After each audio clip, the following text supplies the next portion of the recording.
welcome everyone to TJ and the Grumpy Old Man, a twice a week all sports podcast where I'm your host TJ and I'm always accompanied by the Grumpy Old Man. They say there's no shame in his game because he's always the same. That's me. Grumpy, how are you doing this fine Sunday evening? Great. Got a little bit of clarity in the NFL playoff picture. Yeah, that we'll get to talk about a little about how the AFC unfolded on a crazy day of NFL action and still the NFC implications that are taking place right now on Sunday evening from the Lions and the Packers. So we'll talk about that. But for those of you who are new to the channel, welcome. We invite you to stick around a while. As I mentioned, this is a twice-a-week sports podcast that takes place every Thursday, 9 p.m. Eastern Standard Time, and every Sunday, 8 p.m. Eastern Standard Time. We talk anything and everything sports. We talk NFL, college football, basketball action, NBA, MLB, NHL, world football, and much, much more. So if you enjoy this content, the best way to let us know is by leaving a thumbs up. Apparently, it helps the algorithm, gets mine and the Grumpy Old Man's word out to the masses.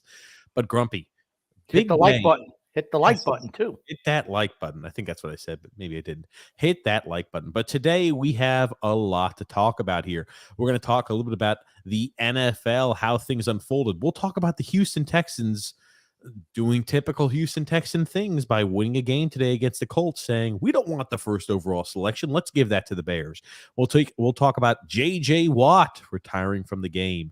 We'll talk a little bit about the NFC and AFC playoff picture. We can talk also, Grumpy, Bernie Kosar fired from the Cleveland Browns. We'll talk about that. Carlos Correa's deal with the New York Mets looks like it is breaking down, and we will talk about the shambolic state of the United States men's national team. So there's a lot to talk about. I know we didn't get a chance to talk about that last show, but Gio Reyna, we'll talk about Claudio Reyna, and man, yikes, what a bad shape the United States men's national soccer team is, Grumpy. But let's talk a little bit about today's early games for the NFL, Grump. The AFC picture has been sorted. The Miami Dolphins found a way into the postseason. They found a way into the playoffs, Grumpy. There was a lot of things that had to happen in order for that to occur, but you had to have the Patriots lose, and additionally, they had to beat the New York Jets, Grumpy. And it was down in Miami, which is a benefit. Mm-hmm. My God, they're terrible. They're terrible. Clarify who we're talking about. Miami. We could be talking about a lot of these teams: the Jets, Miami, the Patriots, really any of those teams. Both teams were terrible offensively, meaning Miami and the Jets. I don't know if is Tua ever coming back this year. I don't know, man. Or do you think they're too scared to put him back in the lineup? Hold on, it's his third concussion of the year, man. Well, no, only his second. Officially, only his second. Okay. The first one they said was just a back injury, remember? The back injury, I think people now are saying, just like we said the Sunday it happened, that it was a concussion and not a back injury. But it's still labeled as a back injury, not a concussion. So okay, it's cute, but it's not. It's a concussion. So third concussion of the year.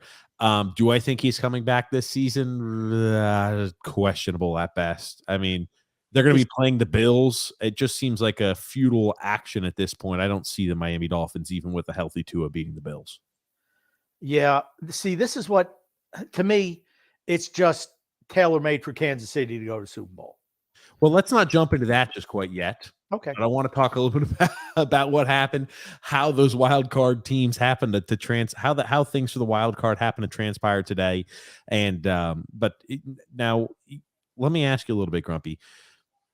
Out of those teams, right? Because technically going into today, 3 AFC teams still had a chance to make the postseason. The Patriots just had a win, and they were in. If the Dolphins wanted to be in, the Dolphins had to win. The Patriots had to lose. And if the Steelers were to find their way into the postseason with some sort of miraculous events, they would have to have the Dolphins, the Patriots lose, and then the Steelers had to win. True. And the only team that, Miami held up their end of the bargain. But for a while, it looks like no one wanted to score in that Miami Jets game. It's just, that's what happens when you don't have a quarterback. That's what NFL looks like. Yeah, and they were down to third string quarterback for Miami, so it wasn't even like Teddy Bridgewater's in a game. Third string QB, Grumpy. Now, is Bridgewater even able to come back next week? I don't mean, know. Let me ask you this: do you think even with a healthy Bridgewater or Tua in that situation that they beat the Bills? And I mean, I'm not. again, the game's going to be in Buffalo.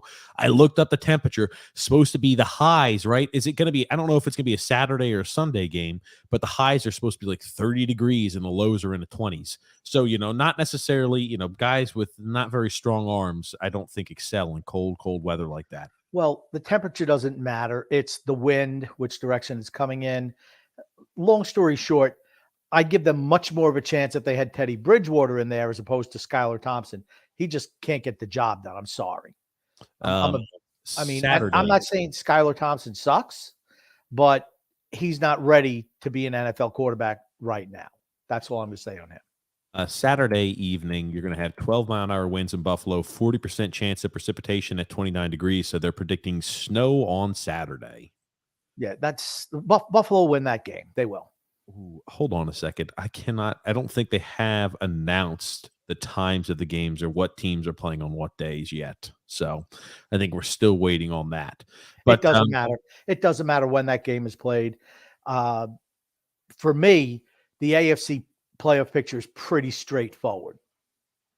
Tell me what you mean by that, Grum. Cincinnati will beat Baltimore again. They'll have to go up to Buffalo and play Buffalo. And the winner of that game will play Kansas City. You don't think Jacksonville or the Chargers have a chance to beat the Chiefs? No shot.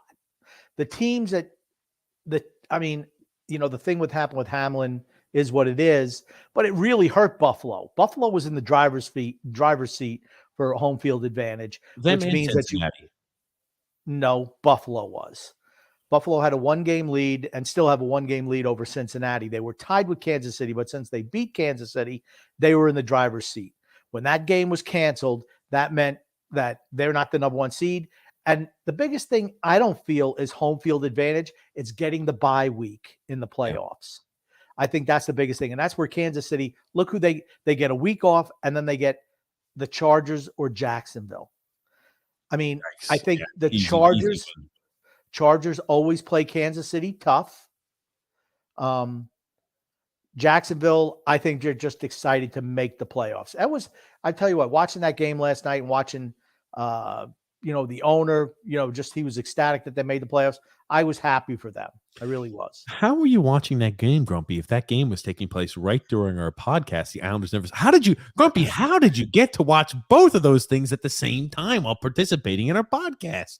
I DVR'd the game and watched it after. He thought up a lie and he thought it up quick. No, all kidding aside, I do think that Kansas City's in the driver's seat, even though I don't think that they're the best team in the AFC. I think Cincinnati and Buffalo are both better teams than the Kansas City Chiefs. But when you have that first round bye, you're right. That allows your team to get, rested up, to get, ready to play that next round. And you walk into the AFC Championship game because the first round bye, and then you're playing either Jacksonville or the Chargers. Not a tough matchup, I would say, for that Kansas City team.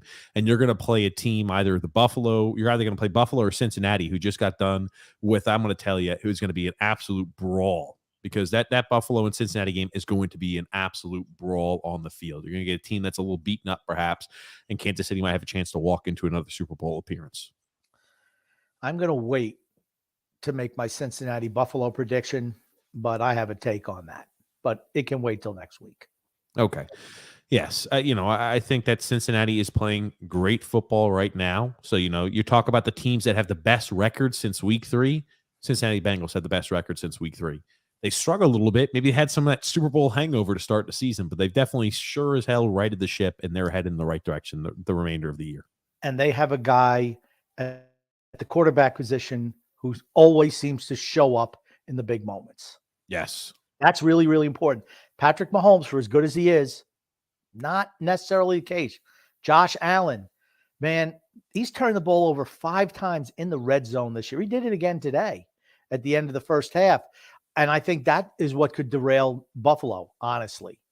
Like I said, that Monday night game, I was excited to see. I really was. Now, I'm not sure. We had talked a little bit about the coin flip, right? That determined what happens to the Bengals, because they had, obviously the Bengals and the Bills haven't played the same amount of games as other teams this year, but the Bengals, if they were to have lost, it was done on a coin flip. Hey, if they lost, to the Ravens, they weren't going to go ahead and get the home field in that matchup there against the Ravens. But I thought this little touchdown celebration was kind of neat. Even though they would have had a better record. I mean, I'm just yes, that's correct. I don't like how the NFL did this. Neither do I. I thought how they handled this was piss poor, as per usual via the NFL. Yeah, I didn't understand the canceling the game at all. I thought it should have been replayed, or it should have been picked up from where it was, like Tuesday or Wednesday, and particularly when you found out that the young man was doing well, and for all intents and purposes, thank goodness, it seems like he's going to be fine, which is great. But I just thought that they kind of rushed this. I thought they absolutely should have played that Cincinnati-Buffalo game. But this was best case scenario, having Kansas City win yesterday.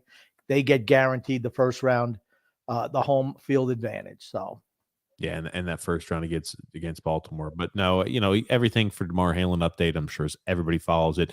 And neurologically, he's in excellent shape per the doctors, so that's good to hear. But this is a celebration I want to talk about before you kind of took it down that road, Grumpy. Cincinnati, again, we talked about that coin flip, right? If they lost, they would not have been the home team in the first round of the playoffs. This is what they thought about the coin flip here. Joe Mixon had a little celebration for it. He flips a little coin out of his ankle that he had like in a sock, and he goes ahead and boots the little ball, and he throws the coin out. Isn't that kind of cute?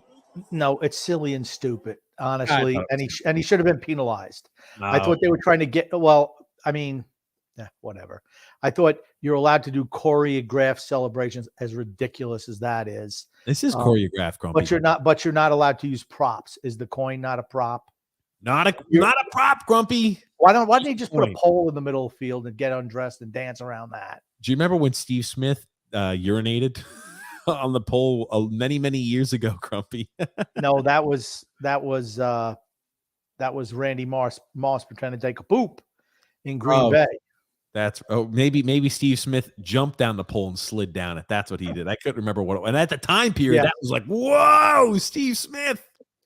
It's ridiculous. I'll tell you one thing. I am anti Kansas City Chiefs. Sorry if we have any Kansas City Chiefs fans out there. I am not pulling for the Kansas City Chiefs. Mm-hmm. Now, I'm not sure if you happen to see what they did against the Raiders, but this, it's a team's job to stop it. This was fucking classless. I saw this. I'm like, I can't wait until this team gets punched in the fucking mouth and loses. I mean, like, this is ridiculous.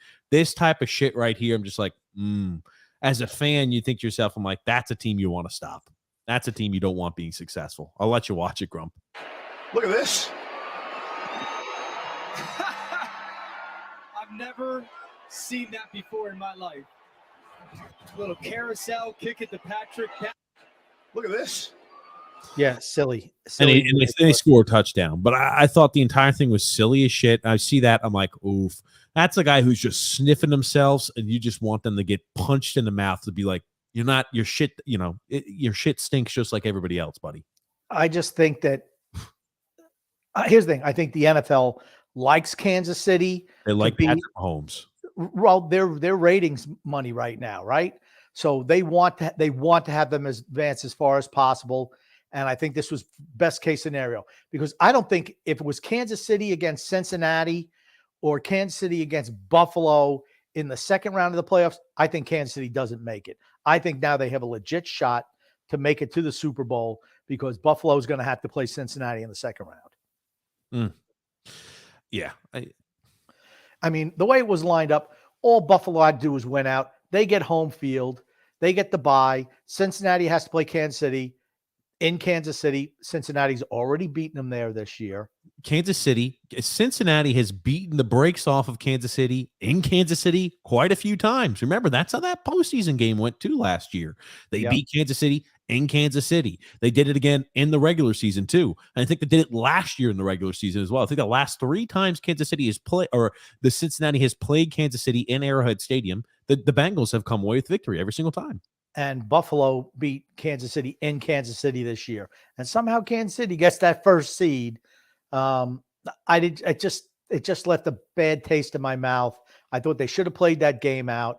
have everybody have the same, instead of trying to draw up ridiculous rules on the fly, just play it out.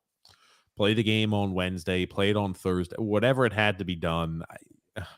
Because honestly, if that game would have been played and Cincinnati won, Cincinnati would have home field against Buffalo in the second round. Yeah. So now they got to go to Buffalo. Yep. It was just, I thought that they should have, they rushed to how they did everything.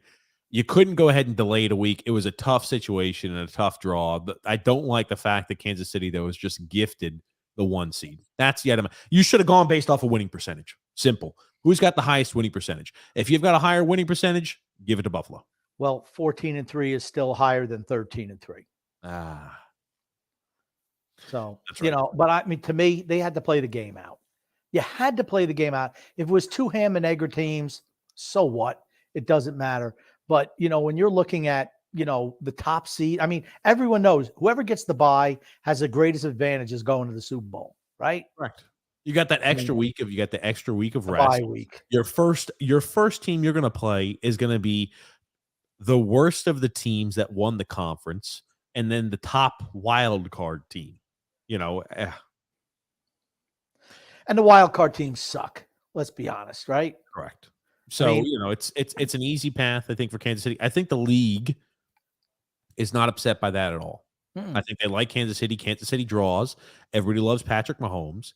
Patrick Mahomes is a great quarterback, but I don't think that Kansas City team is as good as the Bills or the Cincinnati Bengals. And it's unfortunate that should be the Bills and Bengals should be that AFC championship game that we have been robbed of. We're getting it a week early, but we won't get it in the AFC championship game, unfortunately. And this is perfect for the NFL because now they can milk for the whole week Cincinnati-Buffalo rematch with the Hamlin situation. And then what they're going to do the week after that, because if Buffalo wins, Buffalo wants revenge in the AFC championship game. That's what they're going to start doing. Yeah. So, it's tailor-made. The storylines are all written in the AFC already. They're already written. Correct. And, when we talk a little bit about, let me ask you this. What do you think the outcome of the AFC will be, Grumpy? Is it too early yet to go over that? I don't think so. I mean, maybe we'll do that. We'll do that Thursday. We'll talk a little bit about that. But I want to go ahead and shift gears. The NFC, Grumpy. NFC playoffs, still they have implications here. I'm going to pop up this Peter Poindexter, Grumpy. He's going to give us a little outline of what happens via wins and losses. All joking aside, he does a good job here of it, and I'll just let you watch it real quick. It's a complicated formula, but right now it's Seattle that would be sitting in that 7th spot. And look, they play the Rams next week, a very winnable. Seattle could finish 9-8, and yet you see by far it's the Packers with the best chance of making the playoffs. Why? Because if the Packers win at home against Detroit next week, that would put them at 9-8. Obviously, they'd leapfrog Detroit, and then it would be a 2-way tie. Seattle and Green Bay. And the tiebreaker there, conference record. And the Packers have the better conference record than the Seahawks. So with a win, the Packers get the number 7 spot. Seattle is going to have to win and have the Packers lose to the Lions if they're going to get in. And the Lions, their only hope is to win. And remember, they lost to Seattle during the regular season. So the Lions need to win in Lambeau and have the Seahawks lose. That's how Detroit would get in. So, as you know already, Seattle has won their game against the Rams. So they in overtime eliminated. Yep, in overtime. They officially eliminated the Detroit Lions. Kind of sad to see. I was kind of pulling for the Lions. Yeah, between all 3 of those teams, I was absolutely rooting for the Lions. Yeah.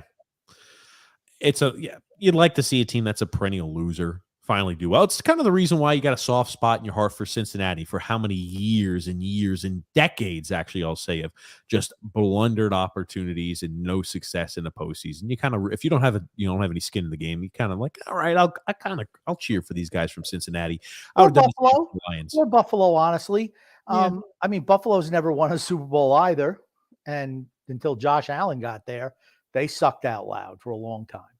Yeah.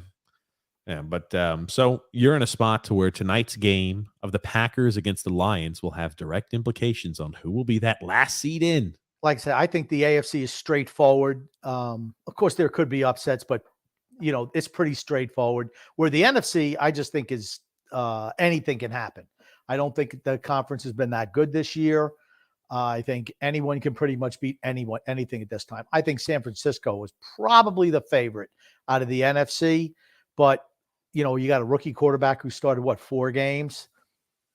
Tough to say, in a big moment how that's going to work out. But I think they have the best team.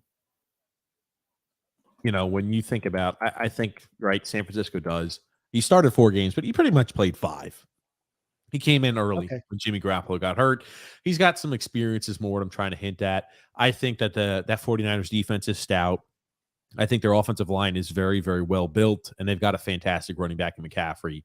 They've got a lot of weapons via wide receivers with Ayuk, with Deebo Samuel, with George Kittle. They've got weapons across the board. So the unfortunate thing is when games continue to get later and later in the season and you're playing the best of the best, sometimes that weakness at quarterback gets exposed.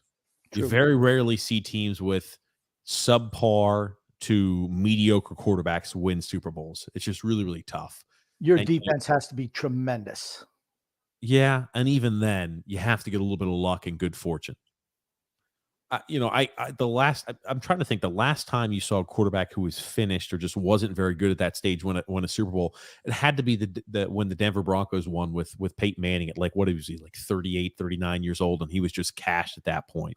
And the defense was tremendous, and they played a mentally ill-equipped Cam Newton and the Carolina Panthers. The guy wouldn't jump on that damn fumble. That's what it'll always be known as in that game. Just won't jump on the ball. He had the chance to go after it.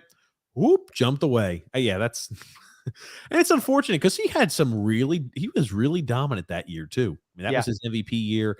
He was dominant from start to finish, but that's what I'll always be known for is that little, I don't want to go after and jump after that ball. So Von Miller gets it. But yes, Green Bay, even if they make the postseason, I don't think that team has enough to make noise. I really don't. No, because they play San Francisco in the first round. And Aaron Rodgers is just not a good playoff performer, period. He chokes in the big games. I would not expect San Francisco to lose to Green Bay. Well, that's that matchup, that rematch. It wasn't last year because we did a few of those games. It was against Green Bay against San Francisco. Let me ask you this, Grumpy. Are we planning on doing a live stream for the college football playoffs tomorrow? Is that tomorrow? Yes, I think it's Monday, right? I don't care. We can do that. It's fine. I was about to say, yeah, that's tomorrow, starting 7:30 Eastern Standard Time. Ooh, that's kind of early. Maybe we'll talk about it, or I'll think about it here for the next few minutes to see if I can make that. But yeah, you're talking about the NFC. I think the 49ers obviously are in the driver's seat there. Also worth mentioning, the NFC is weak as hell. Yep. And is the weaker of the two divisions. It's not even close. Whoever comes out of that AFC, as long as they're not battered via injury, I think is going to win the Super Bowl. I don't think, even though the Eagles, right, they're the 1 seed. Oh, they've done so great this year. I don't think the Eagles are all that good. They struggled down the stretch. Also remember Jalen Hurts was out a few. Okay. They just beat the Giants, who had nothing to play for today, 22-16. And Jalen Hurts played the whole game. And they got out to a lead, and the Giants clawed their way back. I don't think the Eagles are great. I don't think there's any great teams in the NFC. To me, the two best teams in the league are Cincinnati and Buffalo. And I'd say Kansas City's probably third. And mind you, number 7 is still subject to change. You could see that being Green Bay, but the way things lie right now, right? Green Bay or Seattle against San Francisco. The Giants against the Minnesota Vikings. You're going to be Dallas against the Tampa Bay Buccaneers, and the Philadelphia Eagles had that first round bye. Right. So you're looking at San Francisco. People forget the Giants lost on a last-second 61-yard field goal against Minnesota in Minnesota, I think 3 weeks ago. They can play with Minnesota. I think Minnesota's done a lot of it with smoke and mirrors this year. They've won a lot of games by one possession really late. So it would not shock me at all if the Giants somehow managed to win that game. Tampa Bay and Dallas. Tampa Bay sucks something awful, but they do have the people's champion, and it's Dallas that they just find ways to lose. So if you think I'm picking against the people's champion, you're crazy. I'm picking the people's champion to beat Dallas. Yeah, I'm looking back at their record, Grumpy, and man, oh man, the Vikings really have been fortunate this year. And these are situations where probably under different head coach, maybe you're looking at different results, but right, they beat the miserable Bears. They're the worst team in the NFL. They beat the Bears. You go ahead and they beat the Packers, beat the Everland shit. They beat the snot out of the Vikings the week before. You're right. They did lose by 3, or they won by 3 against the Giants on that last second field goal. Then they went ahead and beat the Colts in overtime. They lost to the Lions. They beat the Jets by 5. I'm sorry. I don't think much of the Vikings. I think that's a very winnable game for the Giants. I know I am a Giants fan. I don't think the Giants have a shot in hell to win the Super Bowl, but I think it's a very winnable game. Now, Dallas against Tampa, I think, is where it gets kind of interesting on that spot, Grump. Look at Dallas today. If they win, and I think they were tied with the Eagles for same record, were they not? I don't know. I'll pull it up for you. Going into the game, I think they were tied. And if they won, they would have clinched first round. I know, actually, I think if Philadelphia, as long as Philadelphia won. But here's the thing. Long story short, Dallas had something to play for today, and they came out and laid an absolute egg against Washington. Yeah. I mean, is that the way you want to go into the playoffs, honestly?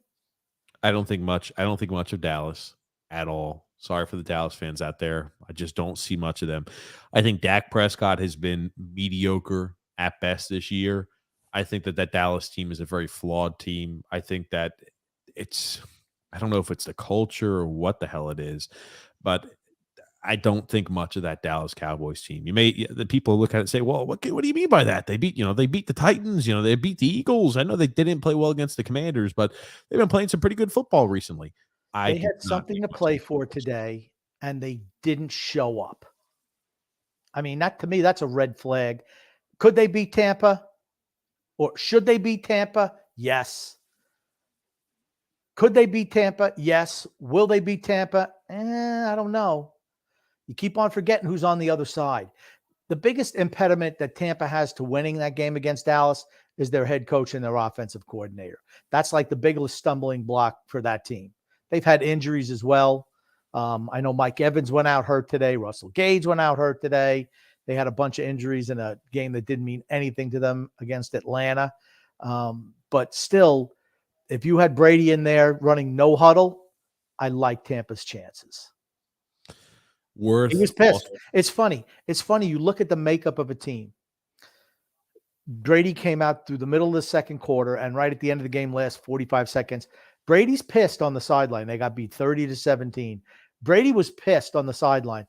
Then you see Leonard Fournette and Devin White, they're yucking it up and, celebrating and stuff like that. It just tells me the difference. It tells me that they're certainly not winning a Super Bowl when you have guys who are just, hey, this game we're happy to make the postseason. When you have guys who kind of celebrate that, tells you all you need to know. It should be the expectations to make the postseason, bare minimum. That's the minimum expectation. But what you're there for is the Super Bowl. You're not happy saying, oh, great, we made the postseason, we made the playoffs. It should be second nature. Anything else than that should be disappointing. So you should be celebrating, oh, we had a good enough record in the worst division of football to make the postseason. Well, they had already qualified last week for the playoff spot. I understand. But just the fact that this is a game you lost and you're yucking it up with 45 seconds to go getting beat by 13. And then the dichotomy is you look at Brady and he's just pissed. He's just pissed. He knows what it takes to win championships, right? Mm-hmm. He dragged them to one, but they're the Succaneers again. Yeah. I mean, it just kind of is what it is. I know he can't wait to get out of there. I know he's hoping for a playoff run. I don't see it. Could they beat Dallas? Yes, they could. It'll all be on Brady, but they wouldn't go much further than that. Think about today, right? You talk about it was a game that, had importance for Dallas. Dak Prescott, 14 for 37, a touchdown and interception. I'm telling you. Probably his worst game of the year. Dak Prescott has struggled all year long. Compared to Dak Prescott of past, right? This year, Dak Prescott threw for 2,860 yards. Not even 3,000 yards passing, 23 touchdowns and 15 picks. But he was out for a number of games as well, was he not? This was a disappointing year for him, to say the least. I'll pull up how many games he missed. Well, yeah, he missed a lot of early games this year, didn't he? He missed from week 2 until week 7 with that Yes. with that finger/hand injury. What I'm Yes. trying to get at though, still 23 touchdowns and 15 picks. But he missed 5 games. 23 touchdowns, 15 picks. He's almost on a damn touchdown to interception ratio. Well, you don't With know. that offense, right? He still played Grumpy in what 11 games? Okay, but extrapolate. So let's say that, Or 12 games. He played 12 games this year. He couldn't throw for 3,000 yards in 12 games. I mean, I guess not, but if he certainly would have had well over 3,000 yards if he would have played the other 6. He's a quarterback that should be passing for 4,500 yards a year. But he missed a five third of the year. He missed a third of the year. 5 games. Well, that's a third of the year. Grumpy, He missed a third of the year. he's still not even on track to throw 4,000 yards, even if he was healthy. Oh, it would have been about 4,000 yards. I mean, I don't know what you're expecting. How many quarterbacks? 4,500 plus passing yards a season. Okay. How TD many? Lamb, Michael Gallup, freaking again, Dalton Schultz. You have weapons. Dump off passes to Ezekiel Elliott. Dump off passes to Tony Pollard. He has weapons. Did not play well enough this year. You realize that the quarterback numbers for yards is way down this year around the league, right? Brady threw for over 5,000 yards last year. Did anybody else even come close to that this year? How many guys threw for 4,000? 3? I mean, he missed 5 games. And as soon as he came back, he probably wasn't 100%. You hurt your throwing hand. I mean, you're not going to be 100%. He was. They played Cooper Rush a few extra games because they kept winning under him. He was averaging 233 passing yards pretty much a game, Grumpy. That's not good enough for him. It's not. Sorry. Not good enough. I don't think he's played very well this season. Okay. Don't think he has. I think that team is a paper tiger. I think that team is very beatable. I don't think the Dallas Cowboys go anywhere. I'm not saying they go anywhere. What I'm saying is that it's tough to use counting stats to assess a guy's season when he's missed a third of the season. Fair enough. I mean, that's what you want to say, right? Hey, if he played those extra 5 games, then Grumpy, I guess we could say maybe have 23 or 24 picks. That doesn't scream. He could have easily had 3,800 yards, 200 yards a game for 5 games. That's another 1,000. That's 3,800. Well, I mean, and it easily could have been over 4,000. I just say you can't use counting stats when you miss 5 games. You can't. He was averaging 233 passing yards a game. Okay, not good enough. Okay, not good enough, man. Do the math. Okay. 233. Do 233 times 17. What's your number? It's going to be over 4,000. That's my point. And then your point is just gone. 3,961. Okay. Fucking so 4,000 yards for the weapons he has.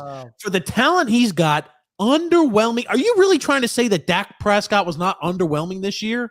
All the point I'm trying to make is underwhelming. Wasn't on pace to even have 4,000 yards, if healthy, every single one of those games. 23 passing touchdowns, 15 interceptions. He has been underwhelming this season, bro. He missed a third of the season. Okay, that's why he sucked ass all year long, because he had a third. He missed. I'm just saying he missed a third of the season. It counts for something. Okay, I don't use counting stats when you miss a third of the season. Oh, okay. Hey, big game to come out here today. Still a game that mattered for them. That's a team thing. That's a head coach thing too. I don't think Mike McCarthy's a good enough head coach. He should be on his way out the door. Yeah, I'm just saying you can't get me buying into Dak Prescott and that Cowboys team. Right? That team is on a team that we're saying, oh, they need to restructure. Oh, by the way, Patrick Mahomes had 5,200 passing yards this year. Okay. So anybody else close? Tom Brady was second most. You're kidding. No, hold on a second. It's not possible with that horrible team. There's no way he threw for that many yards.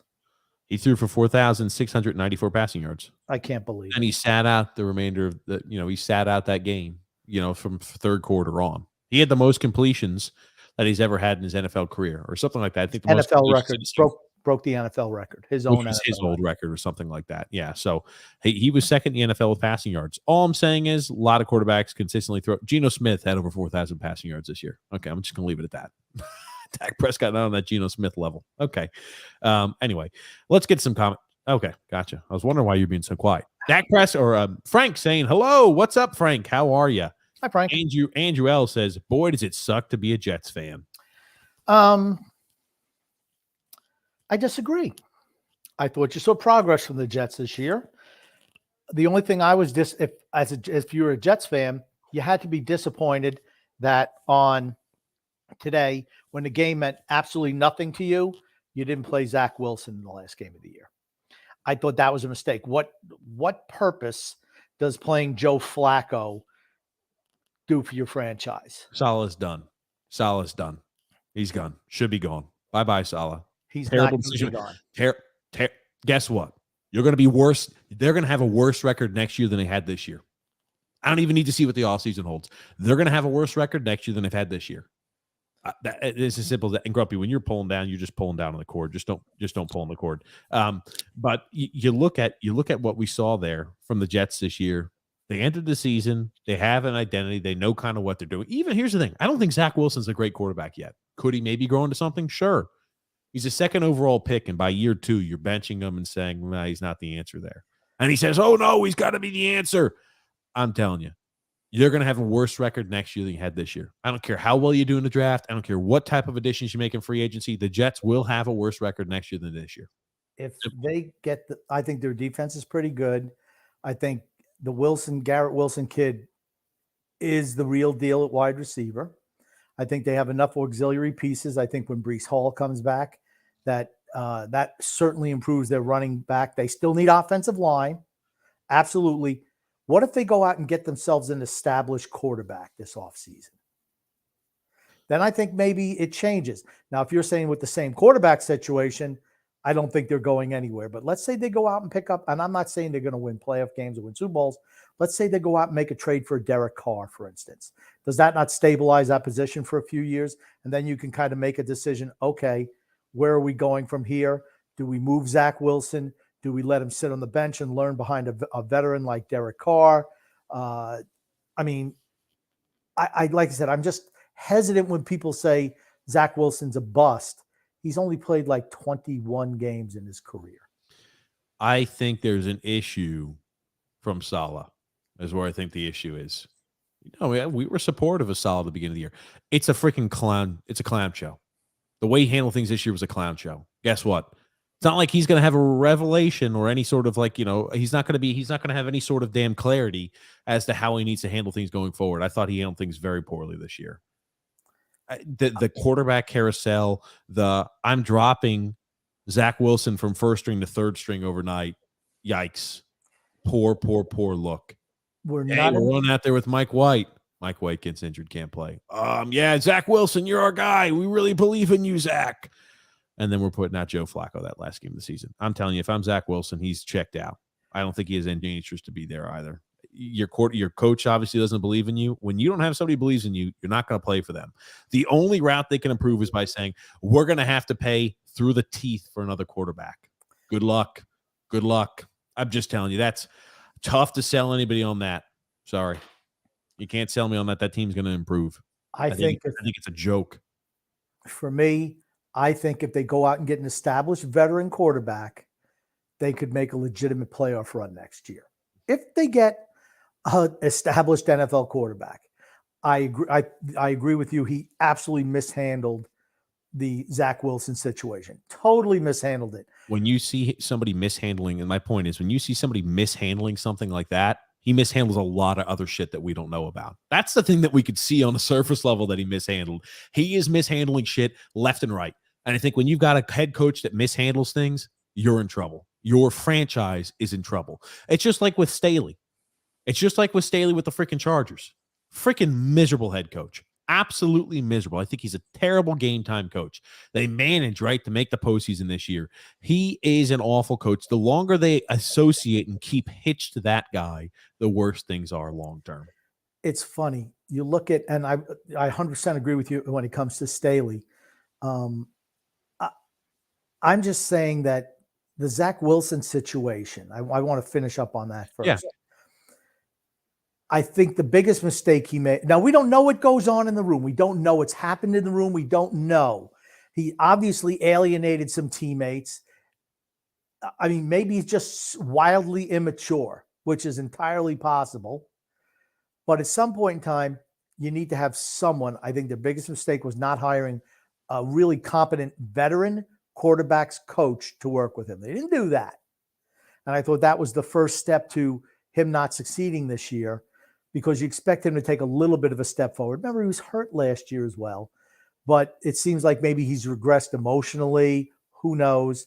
But I don't like when Saleh talks to the press and kind of blames the player. Even if it's true, you don't do it in the press.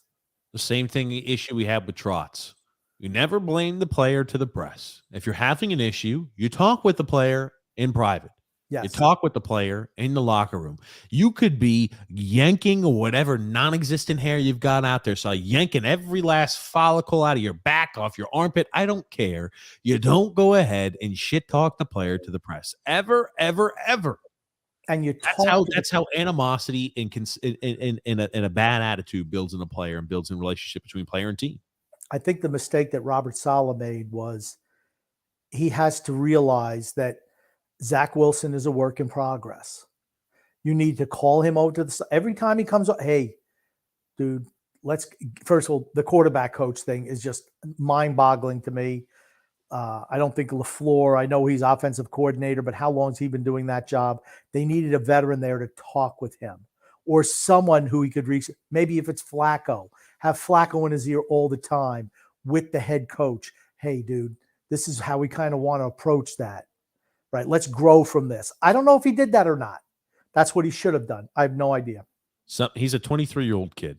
Sometimes they still need help growing a bit. Yes. Simple as that.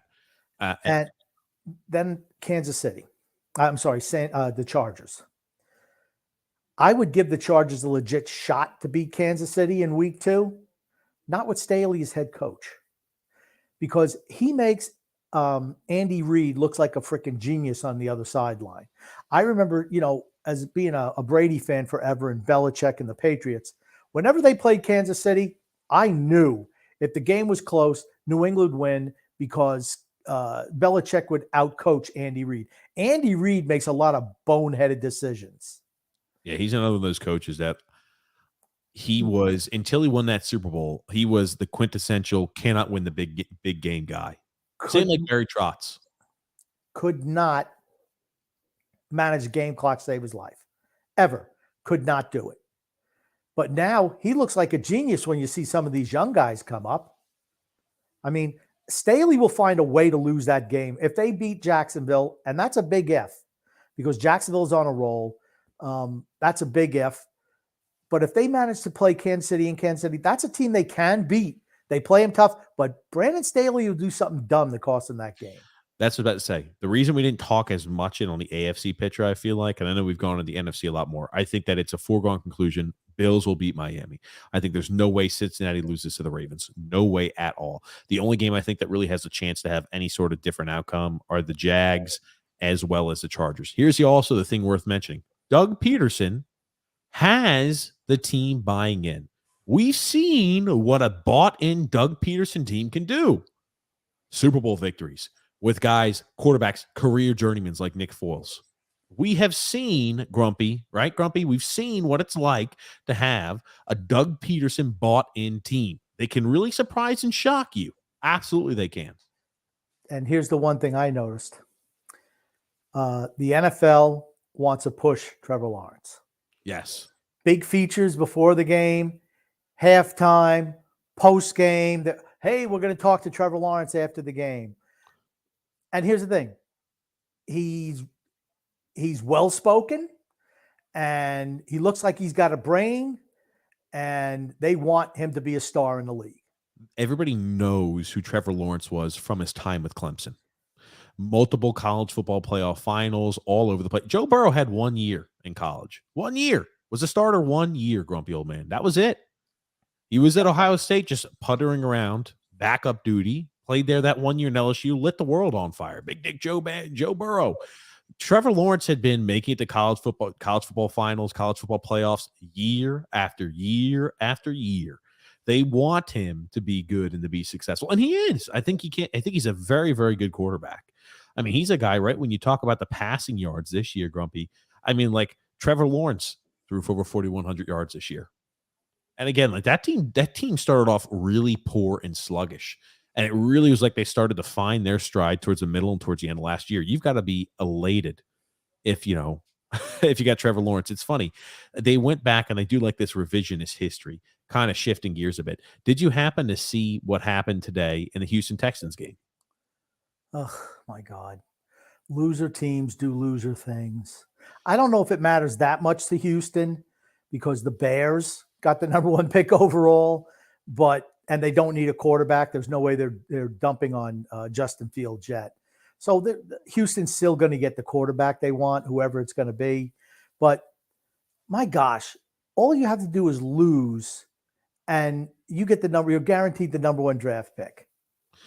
I mean, the issue here is too, you're going for a 2-point conversion. Let me remove the banner so you can actually see what's going on. This scenario right here, you've got the freaking Texans. They're down by 1 point. They're down by 1. They just scored a Hail Mary, essentially. That's correct. They're down by 1 point to the Colts. There's 50 seconds remaining. And they said, screw the overtime thing. We're going to go ahead and go for the touchdown. We're going to go, we're going to go for the 2-point conversion. We're going for the victory. We got a plane to catch. Honestly, when you see coaches do shit like that, you're seething, right? Because you've been sufferable and miserable all season long. And you try to find some late game heroics the last game of the season. All the players always fight because their jobs and their livelihoods are at stake. It's that simple. But man, oh man, you've got to feel it for Houston Texans fans. You really do. And I'll tell you this too.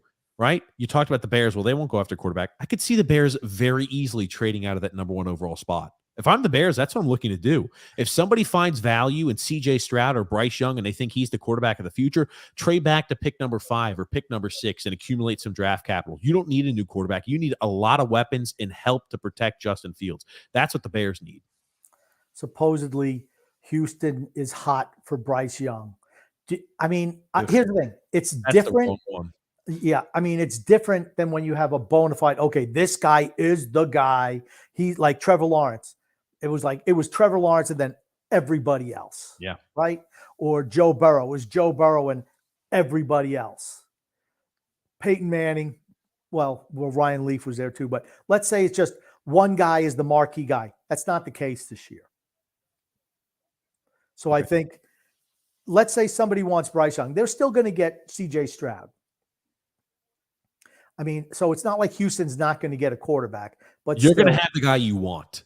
These teams, after they start playing and they start working these guys out, will have the player that they want. It's that simple. And when you have the player you want, you don't want the other. You don't want to say, oh, gotcha, we've got the caviar, but let me go ahead and grab just some scrambled eggs. Chopped meat. Some chopped meat. Let me go grab some minced meat. That's not what you want. You're gonna, as I say, you're gonna want the filet mignon. You're gonna want the lobster tail. You're gonna want what's best at that situation for you. And if you find that that's the guy that can go ahead and really help elevate the team and put it in the right direction, you're gonna do anything you can to get that guy. Think about quarterbacks. You make the wrong decision on a quarterback, you set your franchise back many, many, many years. 5 years. 5 years, sure, 5 years. Especially when you have the right quarterback in the same realm of where you're picking. Miami. But not this them. A lot of teams do that. So if you find a guy that you think is the bona fide guy, you don't want to settle for somebody you don't think is of equal talent. Grump. I agree. But I guess I'm just saying that I don't think that there's anyone at the top of the board that is so can't miss that somebody's going to trade up to the number 1 spot. Quarterbacks, generally speaking, always get overdrafted. A quarterback will go number 1 overall because I don't think the Bears are holding that. Here you go, right? Bold prediction. Bears are not going to hold that first overall pick. They're going to be trading that pick if there's any suitors there for it, right? If you see CJ Stroud's having good workouts, Bryce Young is looking good in workouts. Oh, he's had a good combine. They both are quick. They both run good 40s. They're both hitting guys in stride. They've got a good pro day. You're going to see those guys go easily in the top 3. Okay, that's fine. But Houston's going to get one of them. That's my point. Houston's going to get 1 at 2. I don't think it's here's the thing. It's not like I said, you had Trevor Lawrence and then Zach Wilson or Trey Lance. Trevor Lawrence was the man. That's not the case this year. And I think that's the only saving grace for Houston. The only saving grace. Oof. Yeah. Because the Bears will not draft a quarterback. They will most probably get the quarterback that they want at number 2. Mm. I don't think anyone's worth trading up. I mean, we can look at, and we'll have plenty of time before the draft, which I know we're going to do our draft special this year, because that's a fun show. But we'll have plenty of time to dissect which teams are looking for quarterbacks, what it takes to trade up to number 3 as opposed to number 1. Yeah, I wanted to bring it up that it was just a stupid, boneheaded decision by the Texans. The players are always going to want to win. Coaches want to go ahead and do what they can to keep their job. But, I mean, as an owner, as a general manager, you should be like, hey, guys, we are the worst team right now in the NFL. Us, not winning today gives us a chance to get the quarterback, whoever we want. Now we've got the possibility of a team trading in and getting the guy we want. Let's say they love C.J. Stroud. Well, the team picking at 4 or 5 like C.J. Stroud too, and they gave up next year's first-round pick, or they've got another first-round pick this year. They go ahead and use extra capital to get from number 5 to number 1. Right? Hey, the Bears don't need a quarterback. You've said it already. If it's in between these two guys, and that one spot makes a difference, the Houston Texans you're going to be shooting themselves in the leg. Could you imagine that? Right? It's like the Jets. The Jets had a very similar thing happen to them when it was the same Trevor Lawrence drafting Zach Wilson. The Jets punter made a tackle on a freaking punt return that was going for a touchdown, and it prevented the Rams from winning that game. Right? If the punter didn't make that last second sweeping leg tackle, they would have lost that game. They would have been down that game with a minute left to go. They would have in all likelihood lost that last game of the year. And that win that they picked up over the Rams moved them from the first overall selection to the second overall selection. I thought that year the Jets won 3 games and Jacksonville won 1. I didn't think it was that game right there made the difference. Absolutely did. Okay. So that's what that one game can do to you. And when you're at the last game of the season, you do something dumb and boneheaded like that, it's just a big mistake. Drew Licata, Grumpy. Hi, guys. I can't believe Seattle made the playoffs. Well, they haven't yet. Geno sucks so much, and now Seattle might be stuck with him. They supposedly love what they've seen from him, and good for him. I'm going to tell you what, good for Geno Smith. He played with those sucky quarterback-killing Jets, and I thought it ended his career without a doubt. I'm glad to see him succeed. And also, what I know I'm going a little bit of tangent. What does it say about Pete Carroll? Good for Pete Carroll. I've always shit on him. Really freaking a better head coach than I think he gets credit for. Yes. Turning this guy's career around, honestly. It would have been much more fun if Detroit took that last playoff seeding. 100% agree, but they're all just going to be sacrificial lambs for San Francisco. I don't care who wins. San Francisco is going to beat whoever wins tonight. Yeah, I'll tell you this. Yeah, so that game right there, and the Jets had the advantage based off the loser points. So the Jets winning that last game of the season against the Rams, just monumental mistake. But yeah, I'll tell you this. It's hard not to root for a guy like Geno. Comeback player of the year, absolutely. Best of luck to him. He's one of those stories that I could root for. Drew also said, I never understood why Salah played Joe Flacco today. But okay, I guess Salah is just, flip-flopping through quarterbacks to help out the glorious tank. It's not about the tank for that team, though. It's about trying to instill confidence in the guy that you drafted 2nd overall. He has no confidence or faith that your head coach has any respect for him, and that's an issue. And he had to look big picture. I don't think he big pictured it at all. He's just like, this kid pissed me off. It's almost like this kid's pissed me off this year. He's not paying attention. He's not doing film study. He's playing video games, whatever the hell it is. No, that's Kyler Murray. I was just saying that as an example. But it's like, dude, think big picture. Think just before this week to next week. Think about next year and the year after. You want to be head coach for the New York Jets for a long time, or an NFL head coach, it's all dependent on your quarterback. You can't piss all over him after a year and a half. Yeah. Oof. Andriel said, TJ, could you pull up the tweet yesterday, Everyday Islanders, about Jordan Eberle? It's very telling about what's said on this show. Hold on a second. I'll take a look here. Oh, man. I like when we're proven correct, but let me go ahead and pull that up, Grumpy. I'll let you get to the next comment here as I'm pulling that. Okay. I'm not going to lie. This is from Drew. I'm not going to lie. If I was a Dallas fan, I'd be extremely worried. Dak looked like Baker Mayfield. Well, Baker's doing pretty good against a team who played their backups today. Yeah, it's an underwhelming performance for a team that had something to play for. and they just didn't. They just didn't show up today. That's disappointing. I mean, you have to be better than that.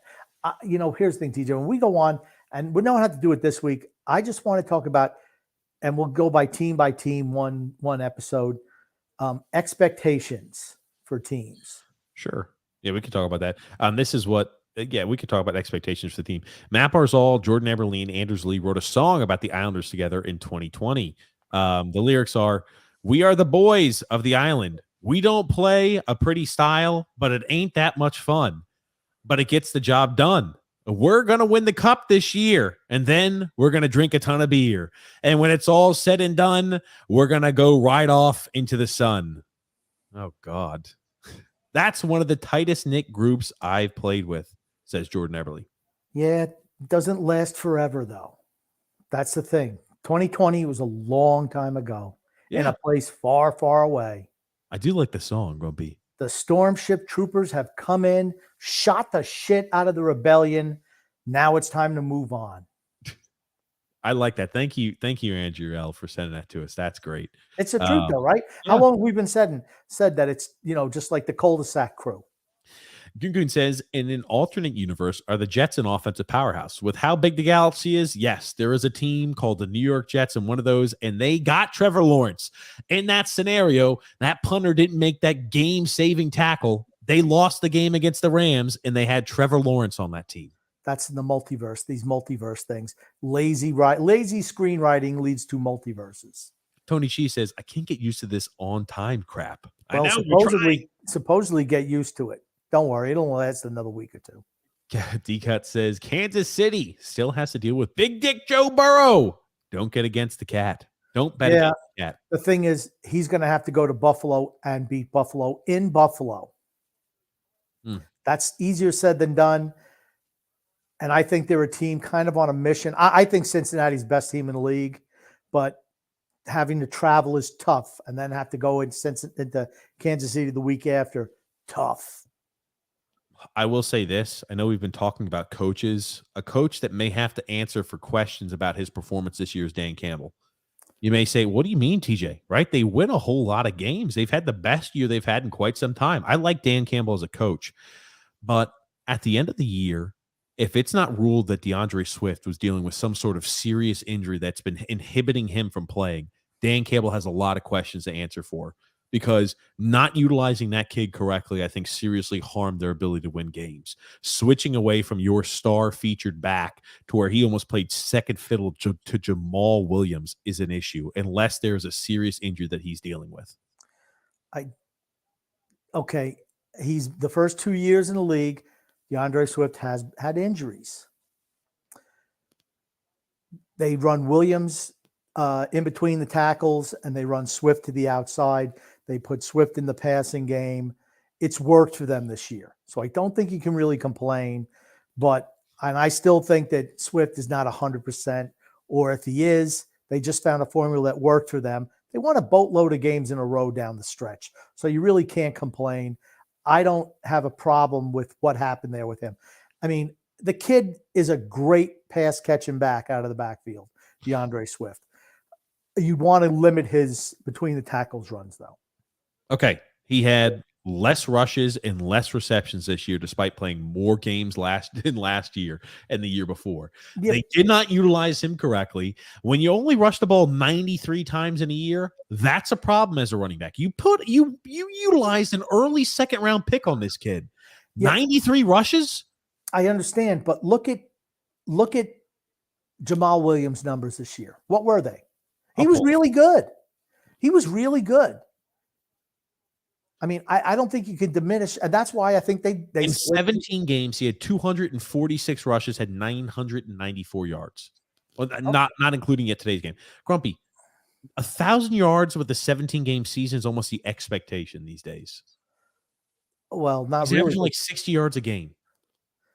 I mean, but he's a tough between the tackles runner. He gets the tough yards. He just does. Jamal Williams had more rushes this year than he's ever had in his entire NFL career. But he's produced, and he's been really good in those tough and goal line situations. How many touchdowns do you have this year? 15 rushing touchdowns. 15. I mean, geez, Can't complain about that. And his thing, I had DeAndre Swift on my Dynasty Fantasy League team. It killed me to sit him every week. But you know what? The other guy was producing 15 touchdowns. I'm telling you. 15 touchdowns? You're The complaining talent- about that. The talent and open. Okay.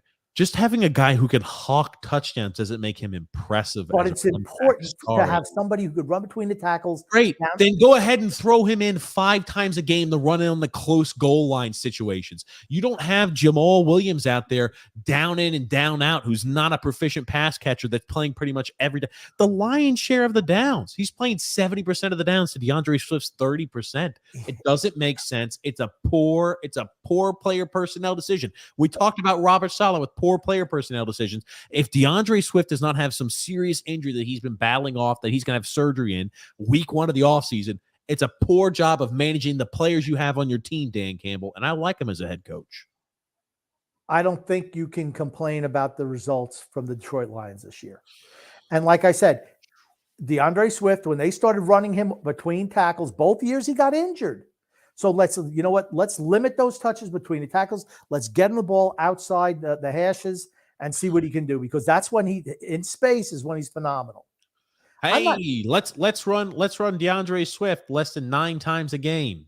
Yeah, that's good. Glad we used the second overall pick on him, or the second round pick on him, early second rounder. Let's run it like 8 or 7 times a game. Okay, but how many passes did he catch this year? 40 receptions, 40. They did not utilize him anywhere near enough for the position they took him in. And he's got talent. It's not like he's talentless. Oh, we're afraid he might get a little banged up. We can't go ahead and utilize him. Sorry. I'm sorry. That's one of those things that's baffled me all year. And again, I like Dan Campbell as a coach, but if he doesn't have some sort of serious injury he's been dealing with, I think that you mismanage the situation. There's a lot of games that Detroit Lions team lost by close. I mean, like, their defense is what needs a lot of improvement. But hey, having DeAndre Swift and a very, very versatile running back in there on pretty much a down in, down out basis compared to Jamal Williams is different, right? You can pound. I'm not opposed to running Jamal Williams in between the tackles, but guess what? You didn't utilize DeAndre Swift enough this year. Sorry, unless there's a serious injury he's dealing with, as I mentioned earlier. But Goon Grumpy's got a comment. Billy B was sent home. Now he has the whole offseason to practice his frown face and be miserable. All is right in the world. And that's a team where I want to talk about expectations. We can do it some other week, or I can just give you how expectations are different now than they used to be just a few scant 3-4 years ago. Totally different. I listened to a New England post-game show, and even when the Patriots were winning games, it was like, well, you know what? Yeah, they won, but this needed to be improved. This needed to be improved. They forgot they had the greatest player of all time, which kind of was like the salve for all the wounds. And this today, just listening today afterwards, they're like, well, you know what? This is good news for the Patriots. This is about as good as that offense and defense can play. And you hung in there with the Buffalo Bills. Yikes. Okay, you got beat by double digits, got knocked out of the playoffs, and had a losing record. And we're trying to find positives in the silver lining from saying, hey, if you come away with a win in this game, you make the postseason. But you lost, you got beat by double digits, and you had another disappointing season. Hey, how can we make things positive? And you got beat on people forget that Bill Belichick likes to carry 5 or 6 guys who only play special teams. You got beat by special teams today. 2 kickoff returns for touchdowns for the Buffalo Bills today. Yikes. There's only been 4 kickoff returns for touchdowns the whole year, and then there was 2 today by the same guy. Poor execution by the Patriots. Mac Jones, 3 interceptions today. Mac Jones is not the answer. Go ahead and give up and find somebody new. That's not your answer. You're going to have to embrace the suck to get a good quarterback. It's the coaching staff that's the big problem. Well, he had issues with that dual offensive whatever. They can't call them coordinators, but offensive helpers. Matt Patricia and Joe Judge, who were formerly defensive coordinator and special teams coordinator for the Patriots, went on to have failed head coaching gigs with the Lions for Judge, and with the Lions for Patricia and the Giants for Judge. Come back. Why? Because the Patriots don't have to pay him anything because they're still getting paid by their teams. They don't name them coordinators so they can skirt the Rooney Rule. And they're just guys that, Bill feels comfortable with. I mean, that's just plain and simple. That's what it is. No one to fight back on, Bill, and you kind of get what you get. Since Brady left there, he's 25-25 and 0-2 in the postseason. You know what that tells me? They're just the New York Islanders of the NFL. A plucky, scrappy team that just isn't good enough to win anything. The Patriots only beat one team this year with a starting quarterback. So Jared Goff and the Detroit Lions. That's only it. team they beat with a starting QB. If you're the Patriots, Mac Jones is not the answer. But the shitty thing is you're on the treadmill of mediocrity. So when are you going to get a legitimate quarterback? Who knows? You got to feel for Patriot fans. AFC predictions: Jacksonville over the Chargers. That I tell you, that would be something. The Cincinnati Bengals over the Baltimore Ravens and the Buffalo Bills over the Miami Dolphins. Grumpy. Yeah, I think that's going to be that first one's going to be the most exciting to watch. I think the other two will be Cincinnati and Bolt. That's a rematch from this week. Same home stadium. Baltimore wise will just stay there. Is Lamar going to be back? Is Huntley going to be back? Who knows? But Jacksonville and the Chargers. That's the game I want to watch from the AFC this week. Yeah, I think it's a game that I think that's the only game that has a chance to have a different outcome. I'll tell you this much: Lamar Jackson's done with Baltimore. He's done. If he doesn't, right, I think it's going to be telling because I don't know if he's going to come out and play for Baltimore for the playoffs. Well, if they franchise him, he's got to be back next year anyway. Guy could sit out. Okay, what does that prove? It means I don't have to play for that damn team. And you're going to lose a year of your career and a year's salary. They can franchise him for 2 years in a row if they want. Yeah, we've seen that happen for players. Players have more power now than they used to in the past. That's simple, Grumpy. Drew L saying NFC predictions: the 49ers over Seattle. I agree. Green Bay, depending on the outcome. The Giants over Minnesota. I could see that. And Tampa over Dallas. I pretty much agree with that scenario.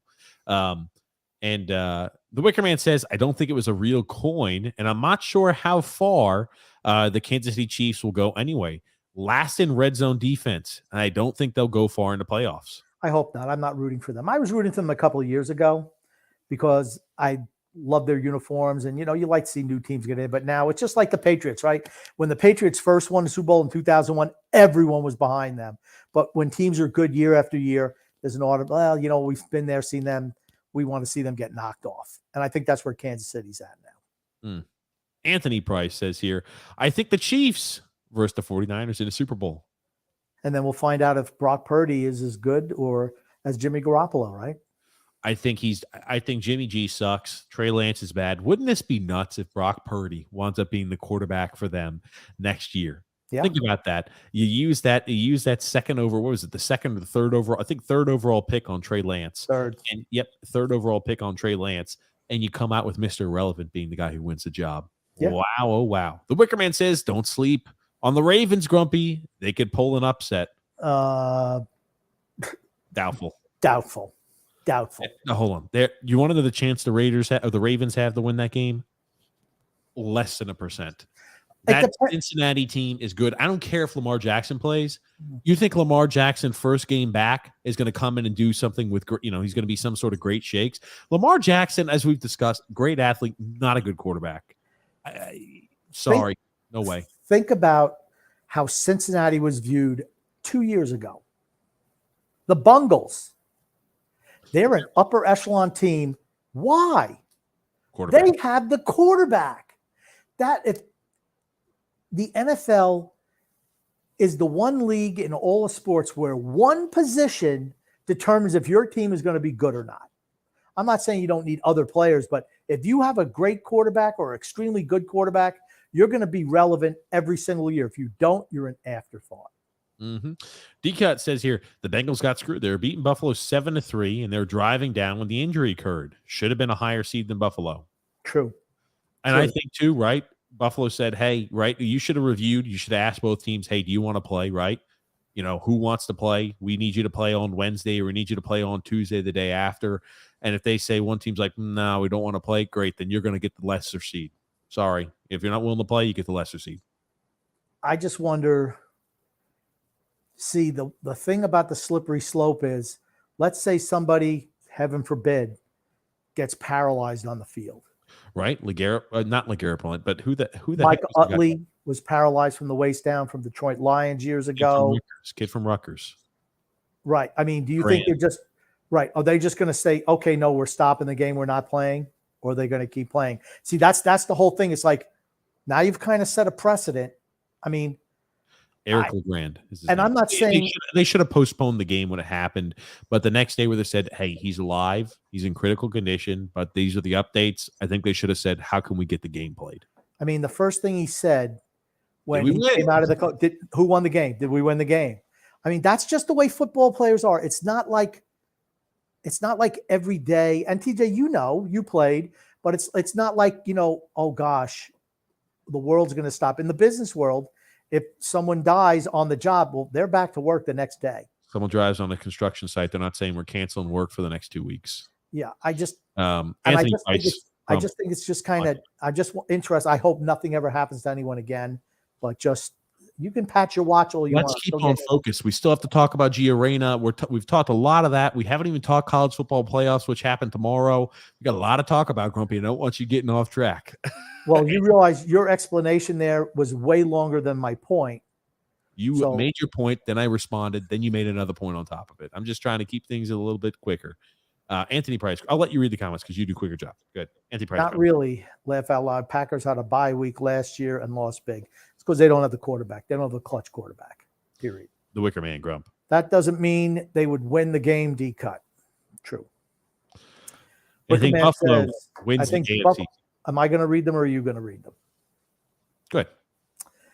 Greg Prado says, what should my next book be? A deep study of 80s era grumpy old man. It should start with Grumpy cruising Hempstead Turnpike in 81, the stroke blasting and him revving up his engine, about to race. I was never, so I never did the drag race thing. I was not into that. Frank found that funny. What's up, James F? How are you, Grumpy Frank? My birthday is coming up on January 2nd. And Jets dick again as usual. Why didn't I stay with the Chargers and Dan Fouch? They weren't on TC. January 20th, Frank. I'm sure we'll see you then. Remind us again because I'm going to tell you we're going to forget. Yes. One question, is Baker the worst number one draft pick quarterbacks of all time? No, not even close. You keep pulling down on that little cord, and that's what's causing it. I think I finally have figured out what it is. When you put your hands over top of it, it pulls on the cord. That's what it is. The Wicker Man, Grumpy. I think the 49 defense is as good as it was last year. Yep. Now, they don't have a draft pick until, I think the 5th round this year, though.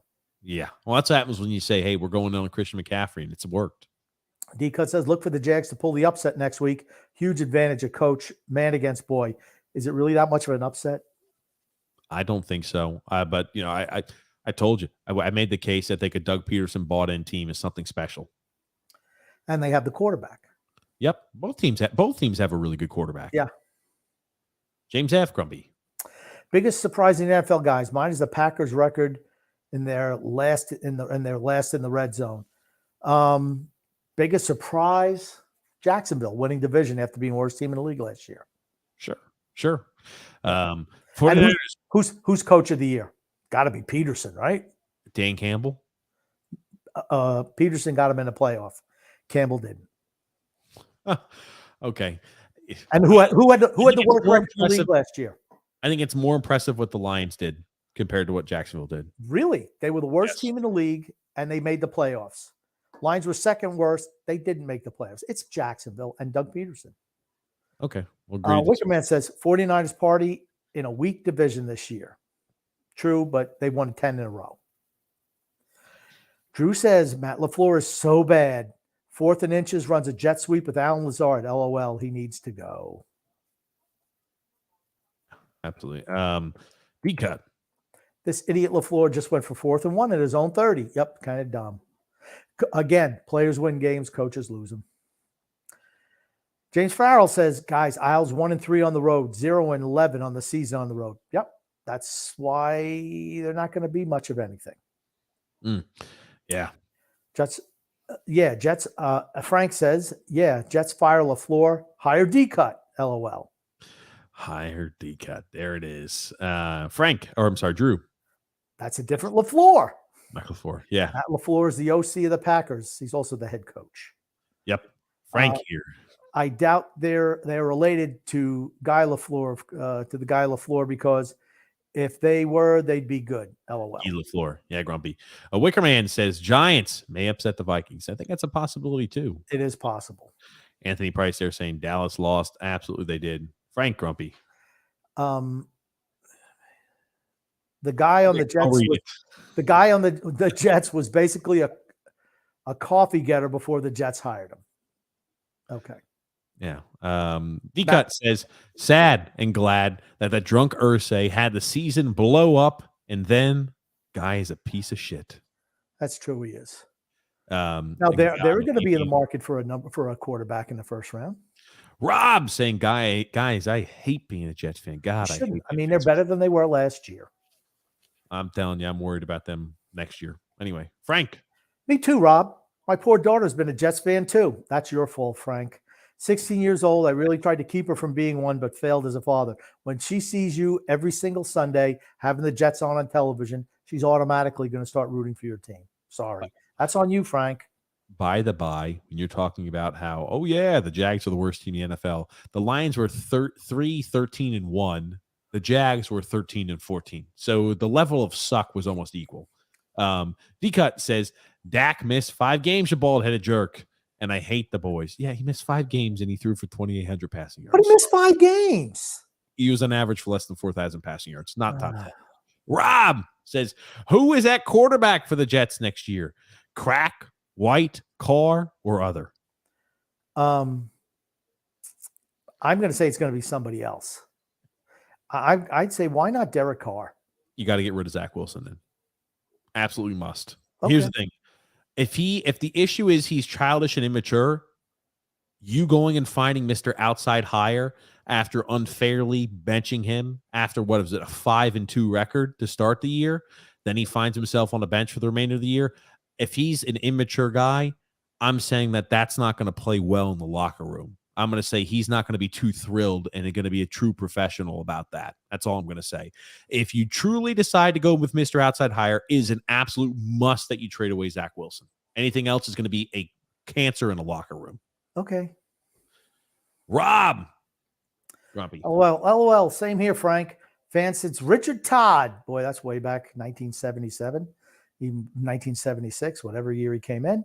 Now my poor boys have grown up Jets fans. And once again, Rob, that's your fault. They've watched with you every week, the Jets, so they become fans. D-Cat says, Millennial Meltdown #1 for TJ about Dak Prescott. Drew Licata says, okay, TJ, Dak maybe should have thrown for like 3,200 passing yards. I wouldn't say, he should throw for 4,500. No, I'm saying if he played a full season, he throws for 4,500 passing yards. He was not on track to even hit 4,000 yards. Interceptions too much. Passing touchdowns. You never know what would have happened. What if you throw out the last game of the year when he only threw for 114? What was his average before that? He would have been over 4,000. I mean, it is what it is.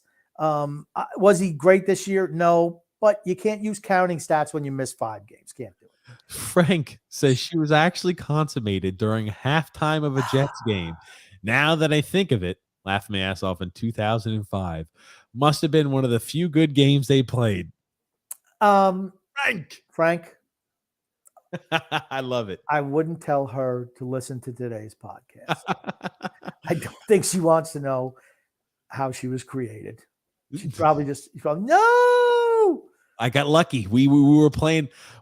The Jets were beating up on the Patriots, and when I saw that little twinkle, Jet power, yeah. That's maybe so. She was a Jet fan right from the consummation, right there. Right from the moment of conception. Rob said, "Been between the Jets and the Islanders." Good Lord, it's tough.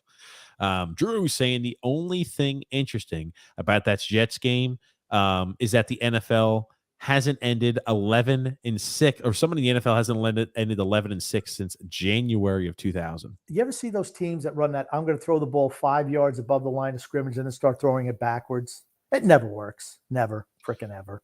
What, did that happen for the Green Bay Packers, the game that you're watching? No, that happened with the Jets in Miami today. When Flacco was the last guy back, they throw it back to him. It's like, okay, where the hell is he going? And he's going to throw it downfield again. They wound up turning it into a safety. So, oh God, oh man, and he says that was a BS horse collar call. I did see that. Yeah, I saw that fans were upset about that. I'll pull that up just to pull that. But Drew Grumpy's got a comment. Again, why is LaFleur acting like Devontae Adams is still on this team? Gosh, this is pissing me off. Screw it. I'd rather see that fraud Pro Bowler Geno Smith play than the frauders in the playoffs. I mean, I expect Green Bay to win today, but they're not going anywhere. Okay, here we go. I'll show you the horse. I don't know. Technically, this is by definition a horse collar. You would not catch me flagging somebody for this, though, because a horse collar is not a traditional horse collar where it has to be on the actual back of the shoulder pads. It can be on the back of the jersey like that, too, apparently. They always talked to us about that. When I never would have called that. I never would have called that. I was going to say, I would not have called that either. That's what put him in range, Grumpy. There it was, right there. And that was all because of a penalty. Rod Woodson, not Darren Woodson, used to make those horse collar tackles. And that's how he dragged down Terrell Owens one year and broke his foot. All of a sudden, that was a penalty after that. Yep. You read that already. Cost the Jets the game. That BS call, says Frank. Anthony Price says, Grumpy, is it the head coach or the offensive coordinator that's killing the Cowboys? Head coach. There it is. And Jets need to trade up and get Will Levis. They won't be able to trade up that high. Levis. I mean, I don't know. I don't even know if he's the answer. There's no quarterbacks that I'm like, man, that's a guy I have to have this year. Frank, not a big fan of Geno Smith. Rob saying you can't be positive about the Jets. The disaster at quarterback is a big enough drain to ruin all of the progress they've made in other areas. It's a quarterback-driven league, and they don't have one again. Okay, but what do you think the Jets need to make the playoffs this year? What do they really need? Just competent quarterback play. Correct, and they need better player management from a head coach. I honestly think if they had better player management from the head coach, they made the postseason this year. No freaking doubt. They wouldn't have lost those games against the Patriots. That loss against the Patriots, both of those losses against an inferior, shitty Patriots team cost them. Agree. 100% agree. That said, if you had a competent quarterback and a little bit better of an offensive line, they put too many eggs in the fat boy basket. He ate them all and couldn't round a turn and without blowing out his leg in training camp. Dislocated kneecap. Whatever. He doesn't matter. D-Cut saying TJ's wound tighter than normal tonight. Frank says, no, they're not, TJ. The Jets will make the playoffs next year. No freaking way. No shot in hell. I'm telling you, the Jets. It's too early to tell if they can or won't. Even up on Salah's not the answer. You can tell. He's not the answer at head coach for them. He's not the answer. I'd be thoroughly shocked if he has the success as a Jets coach. I'm sorry. Okay. Wickerman says, Grumpy, what quarterback should the Jets go after? Derek Carr or Baker Mayfield? I think Wilson is done in New York, and they screwed him up, and his teammates hate him. That's something we've heard numerous times. The Jets screw up a quarterback. Yep. I don't think Baker Mayfield's the answer. Derek Carr is a short-term solution. You're still going to need to get a longer-term solution. Derek Carr is a perpetual loser. Anti-clutch is what Derek Carr is. Okay. Now he has played under 6 different offensive coordinators? This is another different offensive coordinator too, Grumpy, so it just is going to be more of the same. They need is somebody solid back there. It's not a super advanced playbook they were running this year. D-Cut says, TJ forgot to take his meds before the show. Yeah, that's it. You got me. Frank says, they all had rookie coaches. They were down like the 5th string lineman. Breece Hall hurt. They have nasty defense and they need a real offensive coordinator. And a quarterback's coach. Gungun says, TJ, you just hit the nail on the head. Get rid of Saleh and the useless offensive coordinator. But it's good that they lost today. They'll get a better draft position. I bet that rich dummy Woody does nothing, though. I don't know. I feel better about the Jets than a lot of people do. I felt okay about the Jets, but they continue to mishandle the quarterback situation. I think that is going to be their demise. I have not given up on Zach Wilson. I know a lot have. I think that he's only 23 fucking years old. When most NFL quarterbacks are still 23 when they're playing college for some of these kids. Kenny Pickett is older than freaking Zach Wilson.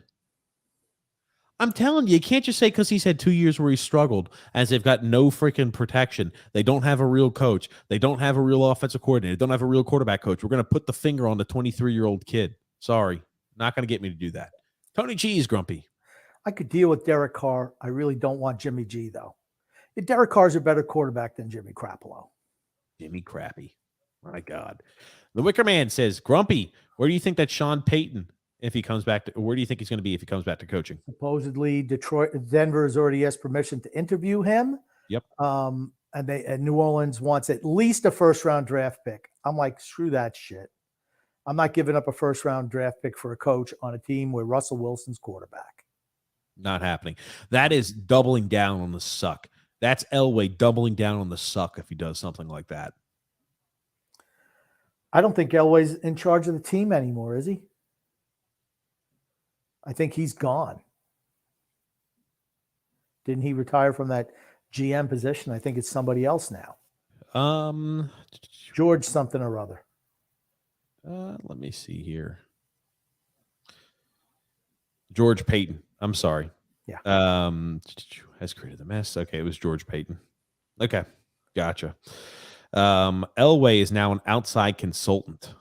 Yeah. So you know what that means? He gets paid just to be there, just to be in the press box or his own luxury suite. James F says, Jets, go get Sean Payton. I'm not giving up a first-round pick for a freaking head coach. Drew says here, talk about Super Bowl hangovers. The Jets still are going Rams. Through the Rams. The Jets are going through the Super Bowl hangover, Grumpy. After the Jets won the Super Bowl, they're going through the hangover. I'm sorry. They were lucky to win last year. Lucky to win. Todd Bowles was the reason why the Rams won the Super Bowl last year. Todd Bowles, I repeat, was the reason why the Rams won the Super Bowl last year.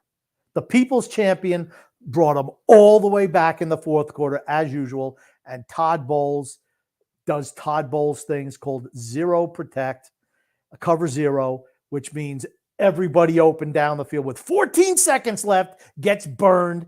They kick a field goal.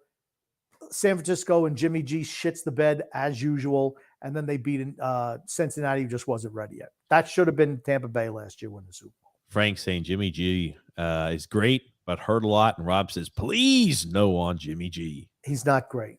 He's an average quarterback. He's a game manager. That's all. That's right. He's a game manager, and he's good at it, but he's always hurt. You're right. Game managers don't win you big games. They just don't. Alex Smith, I don't think I'm not saying, oh, we're down by 6 points. We need Alex Smith to drive down the field with 1 minute and 30 seconds left to win us a game. Alex Smith isn't doing that. Frank says, I read what if we get the Lions quarterback, Jared Goff. What do you guys think of him? Why would first of all, Jared Goff, how much would he go? You have to trade for him. He makes an awful lot of money. And they play in a wide open offense. In a dome team is a little bit different than a team that plays up, in the elements up north. I'll also say this. Jared Goff he's another one of those career journeymen. I know he had a few. Oh, wow. Look at his record there with the Rams. Yeah. The biggest issue they have was at quarterback. Here's the other thing too. I think Matthew Stafford last year's victory was like an anomaly. I don't think he's at his age. I was shocked they won the Super Bowl, but at his age, he's got nothing left in the tank. That Rams team is about to be really shitty for a long time. Yes. No draft picks. Everybody getting old. And here's Sean McVay. Oh, maybe I'll be back. Maybe I won't. He talked about it last year. It's like, that's not a guy who's bought in. Yeah. That's pretty obvious. Rob says Goff is a game manager at best, in my opinion. Absolutely, I agree. And Tony Cheese says, fire Tony Cheese, hire D-Cut. That's good. That's good. That's good. I like it. And Rob says Saleh is in over his head. I don't think it's that. I just think he's a really poor job of personnel and player management. He's looked lost at times. I said that earlier in the year. He looks like he doesn't know what to do. But I'll tell you what, the guys play for him. They do play for him, and that's not to be underestimated. And number two, I realize they lost a lot of games down the stretch. Did you think the Jets were winning 7 games this year before the season started? Yeah, we went through it. I thought that they would have a chance. I told thought maybe was- 6. I thought 6 or 7 games. I Okay. thought the Jets had a chance to be. I thought also Zach Wilson was going to progress. I thought Zach Wilson was So the answer at They quarterback. won 7 games without a quarterback. Their defense was really good this The year. quarterback issue is self-inflicted, though. That's the issue I have. They were winning earlier this year with lackluster quarterback play, but the consistent identity without turmoil in the locker room. But- I think what Saleh did that he stirred up the freaking turmoil in the locker room, and that caused an issue. Do you remember when they started winning games when Breece Hall became the feature back? That's when they started winning games. Then he got hurt, and all of a sudden, things kind of changed. What week did Breece Hall become the feature back? I think the 3rd week of the year, 4th week of the year. They beat the Browns, they lost to the Bengals, and then they beat the Steelers 4th week. I mean, like Breece Hall's first week was the 4th week when they won against the Steelers. Whatever. They played the Ravens, playoff team. They beat the Browns, and they lost to the Bengals. You know, I wouldn't necessarily say it's all because of Breece Hall. He certainly has helped. I'm saying they were a better team when he was the full-time starter. Sure. They started taking off, then he got hurt. Sure, I absolutely agree with that. Better running back is Breece Hall of that casting crew that they've got, no doubt. Same thing with Seattle when Penny got hurt and Kenneth Walker III came in and became the lead back. Same thing. Their season took off. Goon says the Jets have committed the same blunder time and time again, throwing a rookie quarterback into the fire. Mark Sanchez, Geno Smith, Sam Darnold, and then Zachary Wilson. All should have been sat for a year and soaked it in, a la Chad Pennington. The Jets had that opportunity with Joe Flacco there. They had that opportunity. They decided not to take it. Even with Mike White. Well, Mike White, he's not very old. No, I'm just saying he didn't have to play last year. Zach Wilson was my point. Okay. I thought he looked really good after he got hurt against New England and sat for a few weeks. I thought he played pretty good the second half of the season. I do too. And this year was just something different. It was just, I don't know what, like I said, we don't know what goes on in the room. We don't know. That's the only caveat. Yes. Right. And I think that had a lot to do with it. And I'm going to tell you again, he didn't have an adult in the room, in the quarterback room, talking to him, of somebody older than, 30 years old. Yeah. Well, I mean, you look at it here too, Grumpy. The kid is so young and immature. Not even need to be 30. That would have been really. He's banging his mom's best friend. He would have really. How smart is that? He would have really benefited from a guy who has had just like a wealth of information, a wealth of knowledge, because he's been in the league for a long time. He needs to be taught a little bit about what it was like. And, I think that maybe he's going through that this year too, and maybe a little bit last year, but he's still so young. I think he's got talent, like what I've seen of him, but he does things that, okay, look at how long it took Josh Allen to be great. Years, 2-3 years. And remember, I was one of the guys who was wrong about this. I was writing off Josh Allen. I don't think much of Josh Allen. And I was wrong. I was steadfast in his camp from when he got drafted. I'm like, this kid does things that you just don't see other people able to do. Yep. And he still makes mistakes. Yeah. Because he has so much talent.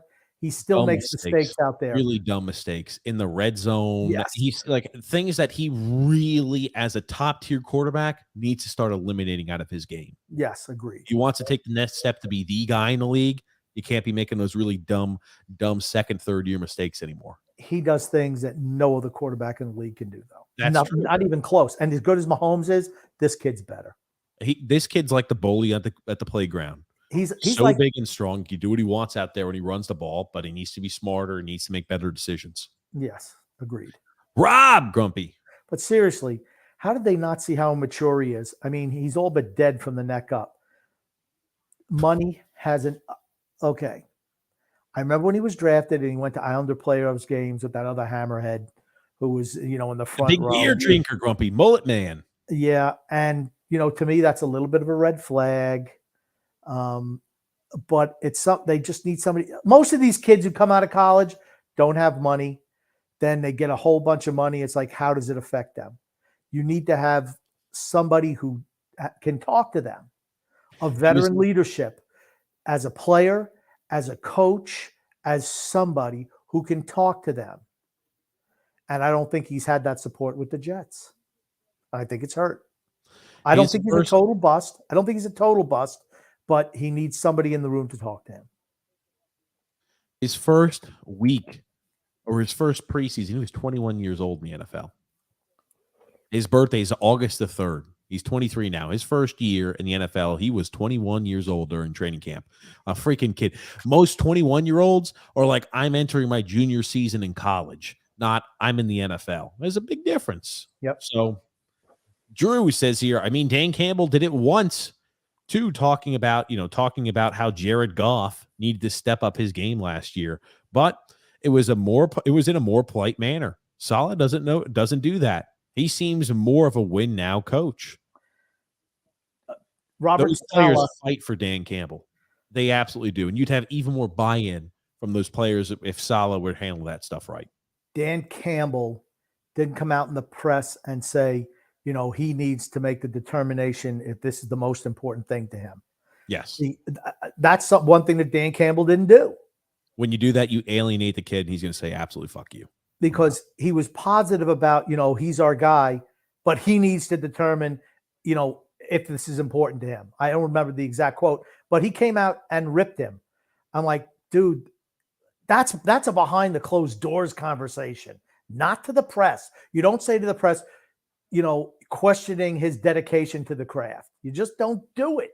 He said, Saleh praised Wilson despite, an uneven performance. He took a big step and showed that at least some maturation, but overcoming a poor third quarter. Oh, shit. I don't think this is the right quote. I'm sorry. I'll keep looking for it.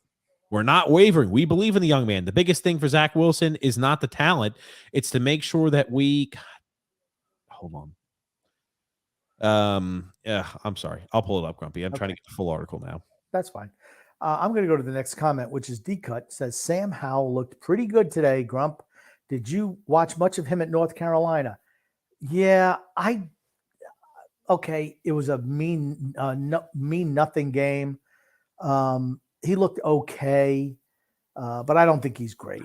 I watched a lot of Sam Howell, and he consistently led multiple drives in his time period at Chapel Hill to win games. Is that what I said, Sam Howell? I thought it said Sam Allen. No, Sam. If I did, I apologize. Sam Howell.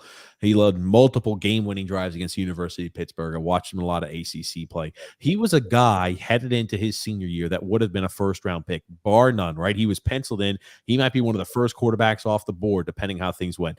They had such a miserable year last year, North Carolina and Chapel Hill did, that he fell down the rankings. This is a guy who may be able to surprise and stick around in the league a few years. I'm not sure he's got the ability to be an every-game starter, but I think he's one of those guys who could stick around in the league many years. That's what I think about the talent. I think that the year he's spent on the bench, seeing what happens out there, I think has benefited him. Now, this is the comment that that Saleh made about Zach Wilson. He said, we're not wavering. We believe in the young man. The biggest thing for Zach is, it's not the talent.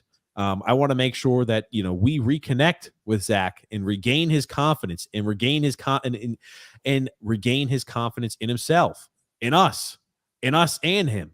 Just all of us, just to make sure that we're back on track, get his footwork down right, get his mechanics right, get his mind right. It's not a talent thing for Zach. I don't believe that. Like I said when I said reset, we're going to have to work our tails off to help him. We're committed to that. No, there was another comment. That's not the one, but okay. Why the hell didn't he play him today? It just makes no sense. Hey, kid, you know what? This is what he said. Hey, kid, go out there and sling the ball. Let's have some fun. That's what he should have said today. Show us what you got. Hey, just go out there and have fun today. Remember, we're eliminated. We're eliminated for the playoffs. Go out there. Nothing.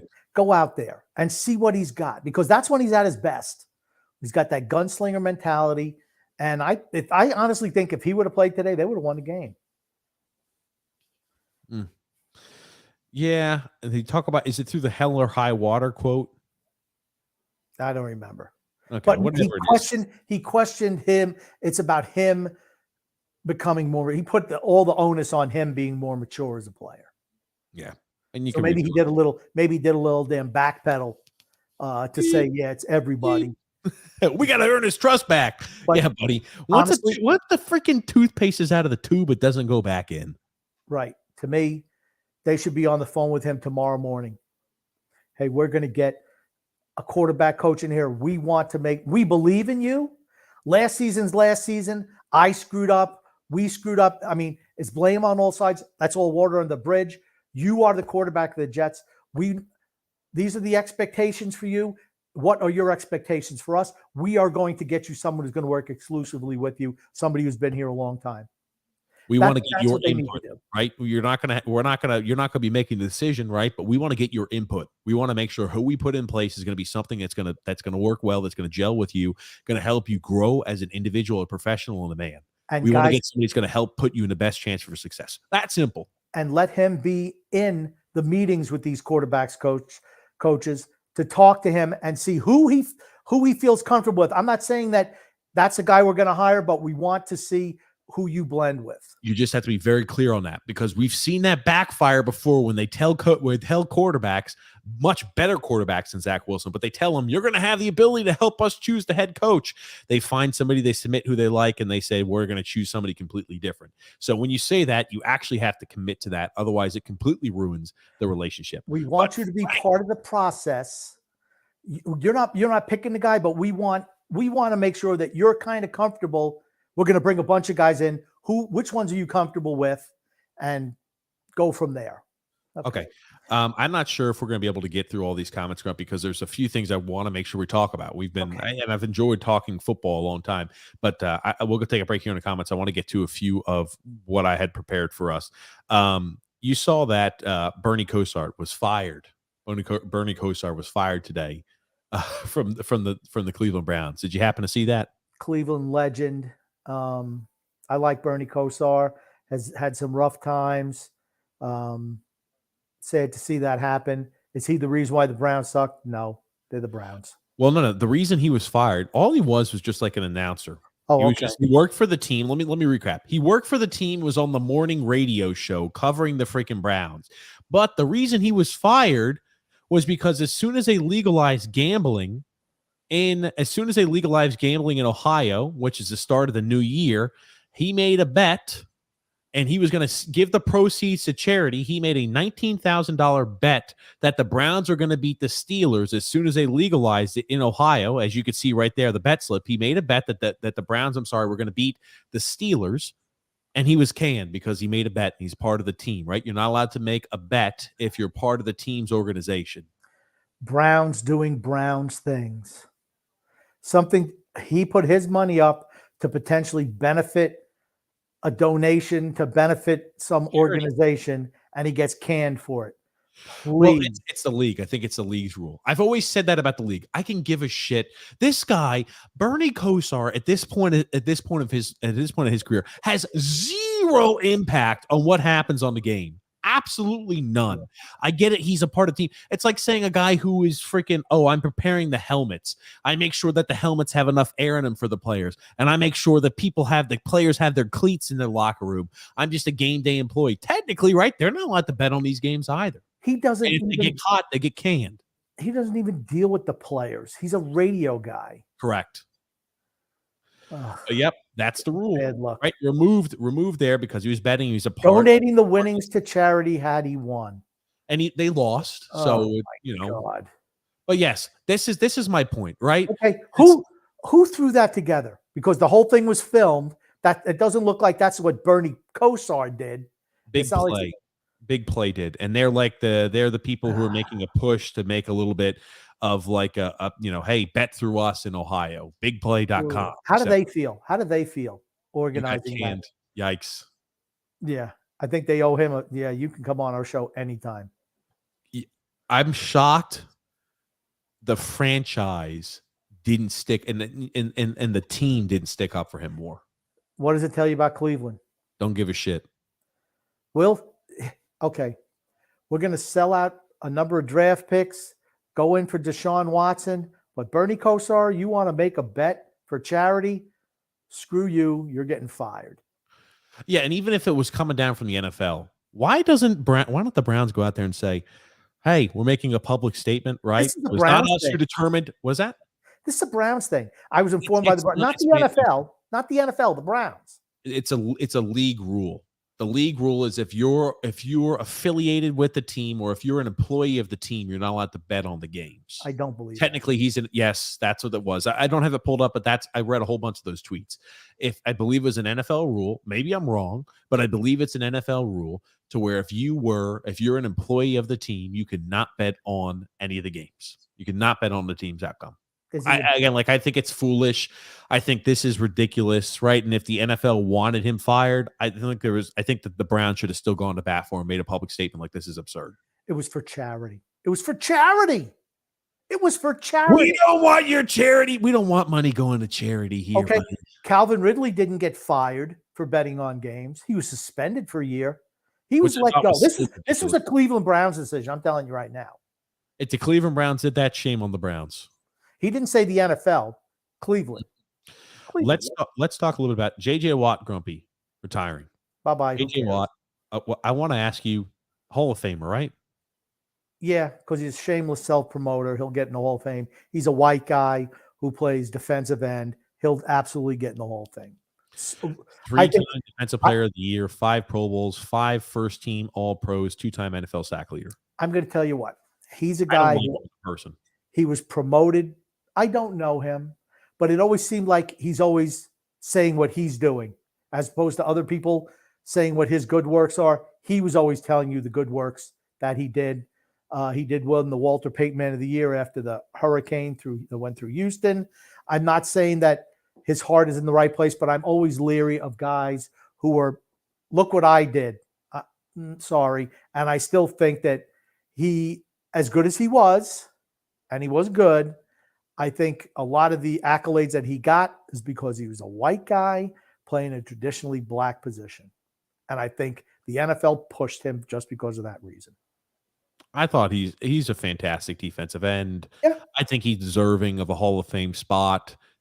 You're right. Defensive end is not usually a white guy position. I mean, it's why a lot of those guys get pushed, but I'll tell you this here too, with J.J. Watt, he is a guy who did make the huge donations after that hurricane hit Houston. Mm-hmm. But you're right. He tweeted about it himself. He was the first son of a gun to put it out there that I'm going to be doing this. I'm going to be doing that. Usually, right, you don't want to be trumpeting. I have much more respect for the guys who do things not because there's media attention there and it could help their image, but they do them because it's truly the right thing. You worry, does somebody have an ulterior motive where he's doing this because it benefits him in another way? And again, maybe it doesn't, but there always is the possibility it does, and that's the perception that it creates. Mike Evans. I love to draw the comparison between him and Mike Evans. Yes. I think Mike Evans is a soft football player, but he does so much work in the community. But you know what he doesn't do? Hey, look what I did at Mike Evans. Look at the work I did with hospitals. Look at that. You don't see him promoting himself. Consistently in the nonprofit and helping charities Always. all of the time. Great person. Yes. But you never hear all the attention in the media and everything like that because he doesn't promote himself that way. And I've got a lot more respect for a guy who does community service and does work without needing to say, I need an attaboy. I need an Eddie attaboy for doing that. Even when he was a free agent, it was like, woe is me. I don't have a job, whatever. I mean, here's the thing. As good as he was, and I think he was an absolutely great player. In his prime, one of the best. In the prime against New England, he never did anything when Brady was there. Nothing. Absolutely nothing. He was shut down by the Patriots every single time. Even when he was, defensive player of the year, they shut him down. If you're that great, Aaron Donald is that great. Even when you try to shut him down, he still makes plays. But that was not the case with J.J. Watt. Okay, I want to show you this clip here, Grumpy. I think you get a kick out of this. At the college football playoffs, right? They've got a little bit of fanfare, Grumpy. And I think this lady is a newscast. She works for the news station. And they're going to do like a little drill. They're going to run through they're going to jump over some tires. They're going to jump over. They're going to do some footwork drills. They're going to throw some footballs. Who doesn't love to see this, Grumpy? And who's that with Mike McCarthy? Is that who's you going against? No, it's just two people I think are employees of the news boy, station. Please don't fall, young lady. Please don't fall. God. Well, Well, Grumpy, we'll see. No, don't. Oh God. She's moving. Oh God. Oh God. Look at her go. Oh shit. Oh boy. Oh boy. Oh.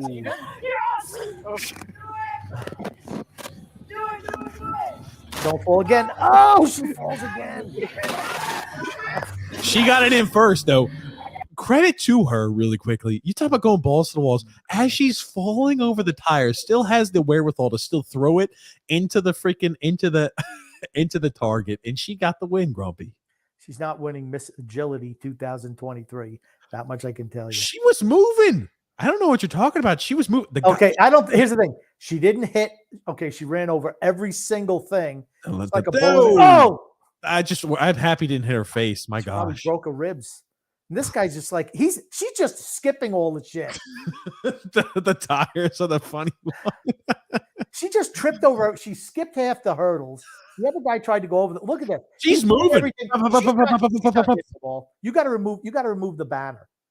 I'm sorry. Oh shit, you weren't able to see it. God almighty, I'm sorry. I can't see any of that. I can't see that. Okay, gotcha. And I need you to go a little bit slower because I want to see what she misses and what she hits. Okay, I can't put it on slow motion here because it's a Twitter video, but I'll try my best. Oh, okay. Boom. Quick footwork. Okay, she missed a couple. Who cares? She absolutely missed a couple. Her shoe. She was going so quick. Oh, my shoe. She almost fell getting up. I was like, oh, please no. She just running through shit like a bull in a china closet. You want to know the funny thing? She was the one who tweeted it. It says, "How's your Friday going?" I fell twice while running the obstacle course and tweeted this. I love it. Here's the thing. There's something great about when somebody can laugh about themselves when they do something like this. So I'm on the ladder. This lady. On the ladder, she missed. She skipped the last 2 or 3. She was stepping all over. At least the other guy was trying to do it right. I mean, she didn't even hit all the damn barrels. She didn't even hit all the tires. You know what, Grumpy? Give her some respect. Put some respect on her name. I give it to her. She cheated, but she does get A for effort. Alyssa Lyons, you get I'm going to give you a huge high five, Alyssa Lyons. She did a great job, Grumpy. I love the little I thought it was funny. But you will enjoy this. I've got about a minute-long clip, and it's of Grumpy. Bob Ross made a return back to TV. And you may ask yourself, how is that possible, TJ? Bob Ross has been dead for years. Well, Bob Ross found a way, Grumpy Old Man, and he was going to paint us a little bit about the NFL picture. Hello, I'm Rob Gronkowski, and welcome to the joy of football.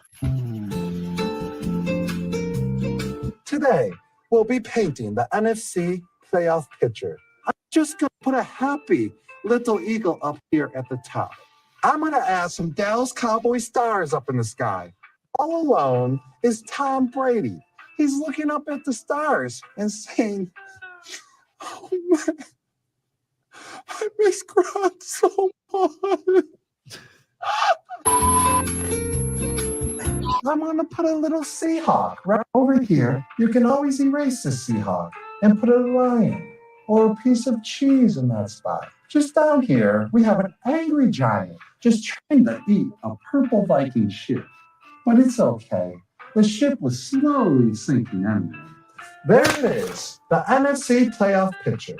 It's going to go great with my AFC painting. This one took way longer. Until next time, happy painting. Grumpy, looky there. Bob. Oh, I'm sorry. Rob Gronkowski. I could have swore that was Bob Ross, Grumpy. You can't hate Gronk. It's impossible to hate Rob Gronkowski. Absolutely impossible. He's not hateable. You cannot hate him. Just can't. Oh, good gracious. How can anyone hate Gronk? Even the most ardent New England haters or Tampa Bay haters cannot hate Rob Gronkowski. Just can't. Can't hate him. Grumpy. Now let's move on to Carlos Correa. Dun, dun, dun. Carlos Correa looks like, and we're going to get back to comments, so we're not going to forget the comments, but I just had a few more things I want to talk about here before we get down the more of an NFL hole and rabbit hole. But Carlos Correa, his camp is renewed contact with at least one other interested team or two beyond the Mets on Thursday. This was John Heyman who reported that. That's Scott Boras. That's Scott Boras' agent. Yep, and that's what was funny. They had like a tweet was, and I untweeted it, but That's what he they always said, says. John Heyman is like Scott Boris's mouthpiece, and then they had here, God Almighty, I cannot remember his name, but Andy Martino, which is essentially like Steve Cohen's mouthpiece. But Steve Cohen there, or Andy Martino, saying the Mets are very frustrated with Carlos Correa talks and are now considering walking away. Go ahead, no loss there. It would save you. But again, we talked about the offseason for the Mets. Embarrassing. Could have been better. Could have been better, to say the least. Embarrassing about the situation. I think it's good if you're in a spot to where if you don't get Carlos Correa. You don't want to know what purpose he serves. Third base. But Devers was on a much cheaper deal, much healthier, much better player. So yeah, anyway. Well, Devers wasn't a free agent either. Well, I'm just saying, right? You talk about the deal. I'm just saying Devers signed a deal. Yeah. Just recently as a third baseman, who's a much better third baseman than Carlos Correa. Again, maybe he took a little bit of a hometown discount to stay in Boston.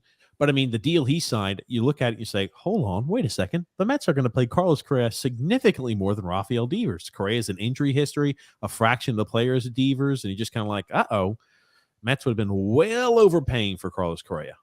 And just to let you know, his name is Devers, not Devers.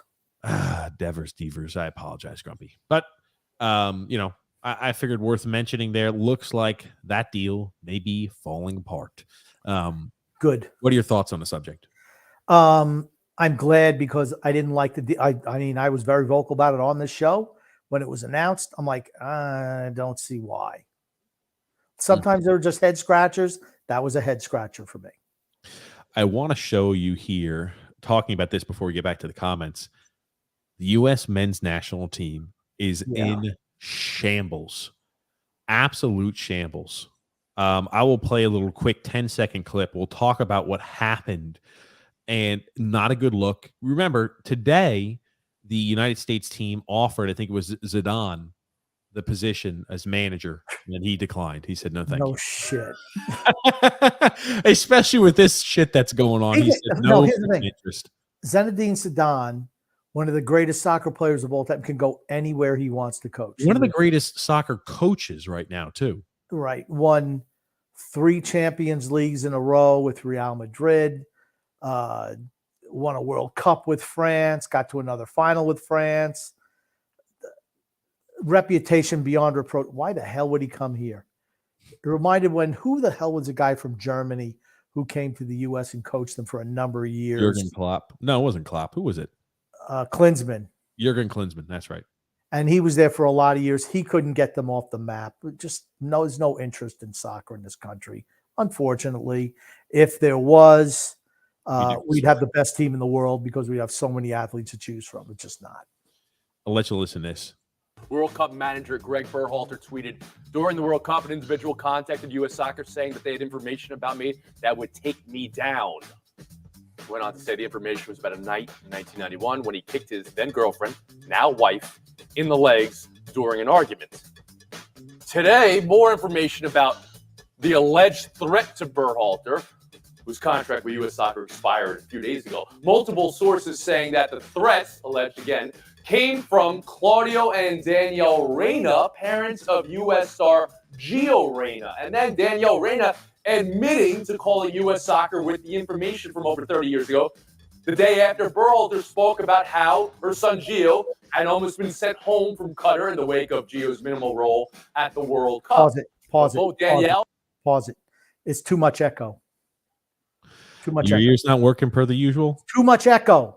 If there's too much echo, if I can't understand it, no one who listens to the show can understand it. I'll try to lower in the volume, Grumpy, see if that fixes it. Tell me if this is better. About the alleged threat to Berhalter, whose contract with U.S. Soccer expired a few days ago. Multiple sources saying that the threats, alleged again, came from Claudio and Danielle Reyna, parents of U.S. star Gio Reyna. And then Danielle Reyna admitting to calling U.S. Soccer with the information from over 30 years ago, the day after Berhalter spoke about how her son Gio had almost been sent home from Qatar in the wake of Gio's minimal role at the World Cup. But both Danielle and Claudio Reyna deny making threats. So essentially, what happened throughout this? Were you able to hear any of that, Grumpy? Yes, I got the gist of it. Yes. Okay. So essentially, what happened? Berhalter over here was the manager of the team. Said that Gio Reyna, who's again a young phenom, a young star for the U.S., was not going to have a role, and he was upset about that. And he talked about publicly that he almost sent him home because he was throwing essentially a pity party for himself that he wasn't going to have a role. And his helicopter parents got pissed and sent some information that in today's day, something from over 30 years ago, and I'm going to say it again, I don't give a shit what happened 30 years ago. I could care less. And they're trying to get rid of him so Sonny Boy could play. That's what it comes out to be. Gio Reyna is good enough to play on that team. I'll be honest with you, but they didn't play him. Whatever. Didn't happen. But these are the statements made by Danielle Reyna. Now, this kind of is very, very intertwined.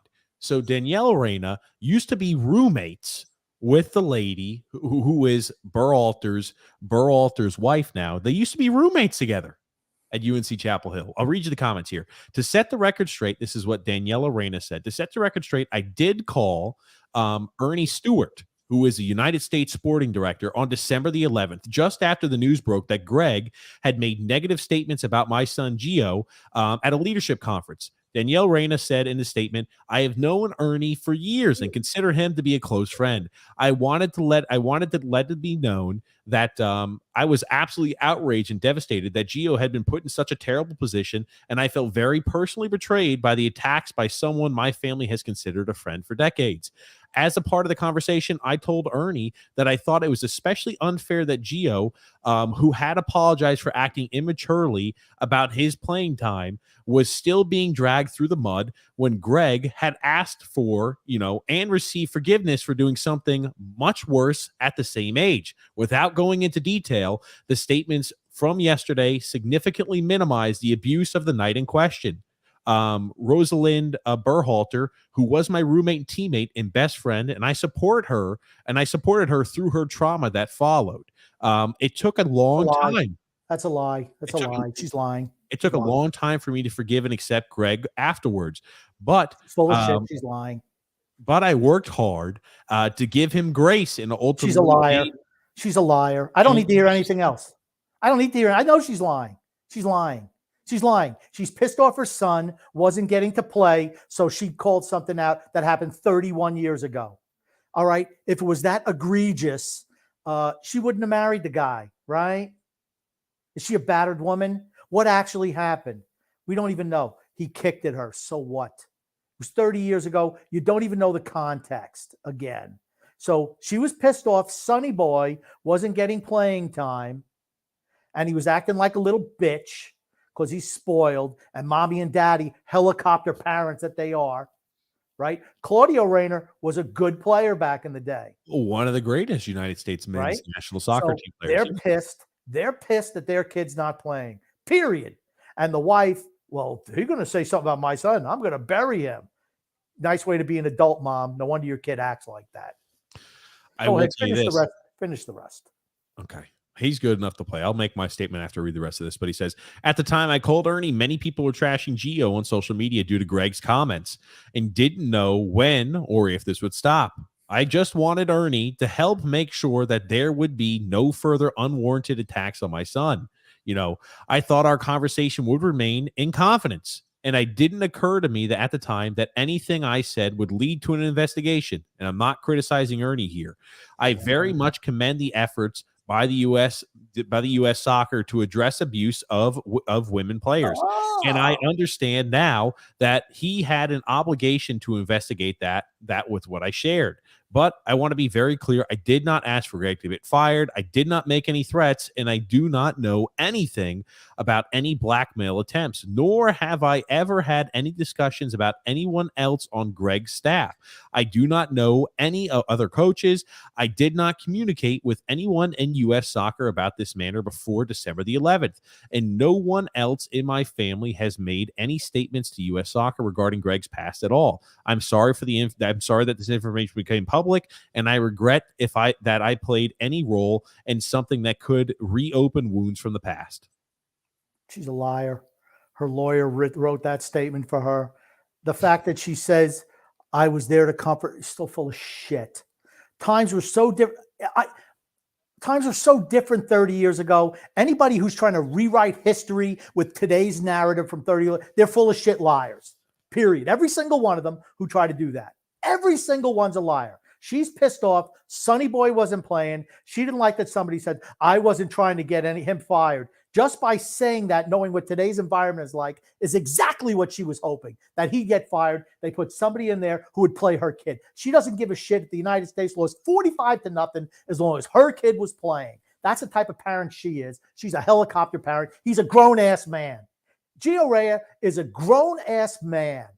Stop. Back out. I would never even put the kid on the team again. Yeah, sorry. I don't need your mom saying shit. You're going to sit. Stop. Let me tell you something. You think he's got problems now? Wait till he goes back to Dortmund, and they're like, "Oh, hey, watch out! Don't say anything about Gina. What's his first name? Gio. Gio. Don't say anything about Gio. His mom might send a letter out to somebody in Germany. I mean, stop. I mean, he's a grown man. Mom, stop. I didn't want the coach to get fired. Stop.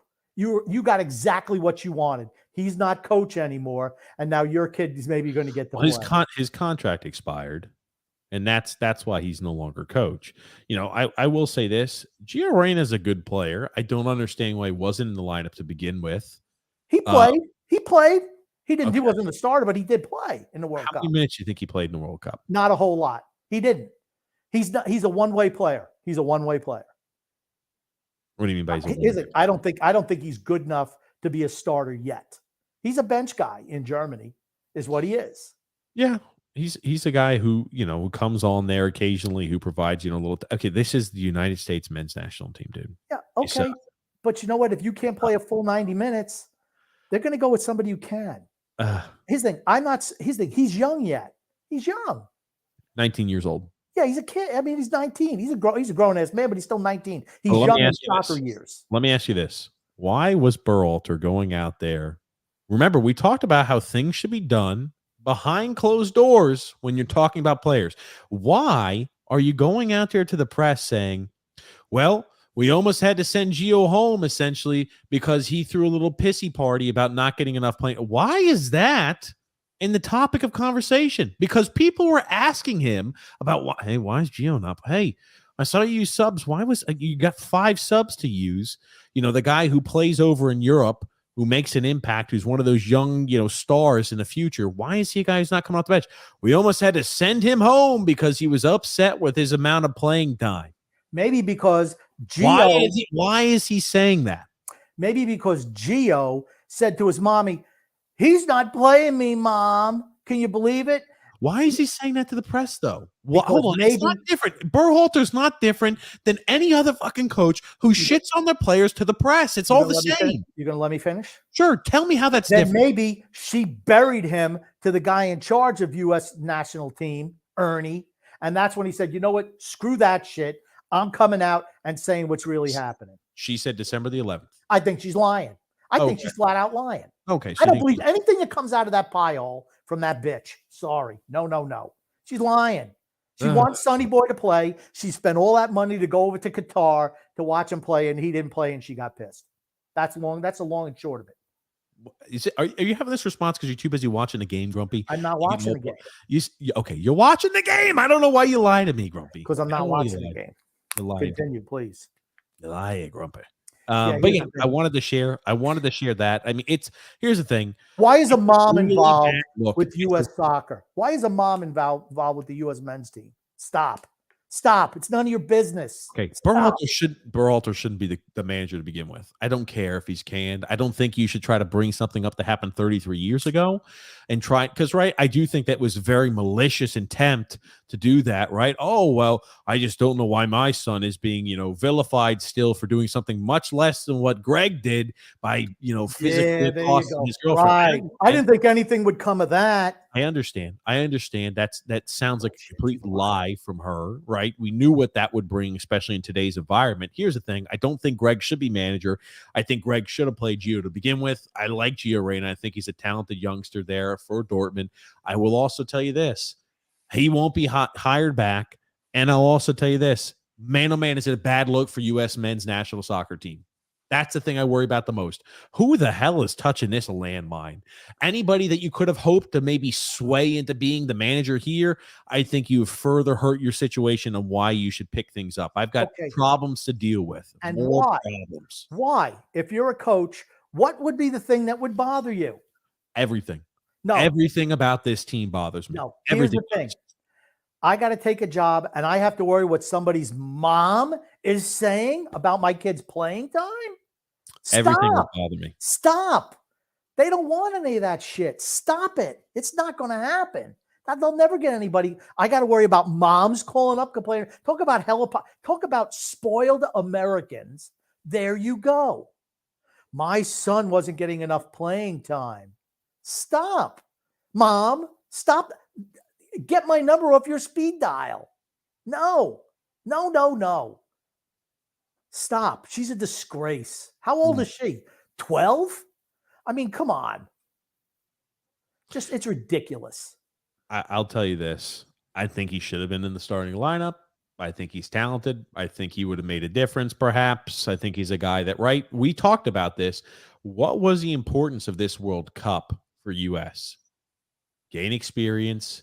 Let the players know, right? We advance past the group stage for the first time in a long time to get ready for when we're hosting the World Cup 4 years from now. They accomplished what they accomplished what their goal was. He's one of those pieces that's important 4 years from now. Not at 19. Wasn't good enough. He's not in 4 years. He's not 19 years old. Well, then maybe he's ready to play a full-time role then. Mom. Maybe he's not ready at 19. Mom. Experience helps. Experience helps. He doesn't need experience in the World Cup. He needs to play all the time. And what's it for his club team? He plays more than Timothy Weah, who plays in that 6th-tier division and that 6th division, right? The 6th toughest league in the world, Liga Un, right? Timothy Weah's dad was a freaking star as well. You know what Timothy Weah's dad doesn't do? Hey, how come my kid's not playing? That's the embarrassing thing. Stop. This is the men's national team. Mom, shut up. Go back there and drink your sippy cup. Go sit on your foldable chair and watch from the sidelines. Shut your mouth. You're not the coach of the U.S. men's team. I don't care who your husband Claudio is. What does Claudio say about this? Does he say anything? He's probably embarrassed to shit when he found out what his wife did. Probably behind his damn back. Yeah, he was not. I'm sure he was not too thrilled about that. Yeah, no kidding. It's an embarrassment to Gio and Claudio Reyna. And the worst, mom, of course, Mom Reyna. I don't know her first name. I don't even care. But stop it. Just stop it. What is this? The 12-year-old rec league? Stop. Stop. Coach makes a decision on who plays. You don't like it? Tough shit. That's just the way it is. Maybe he's more in touch with what's going on the field to see who does what out there on the field.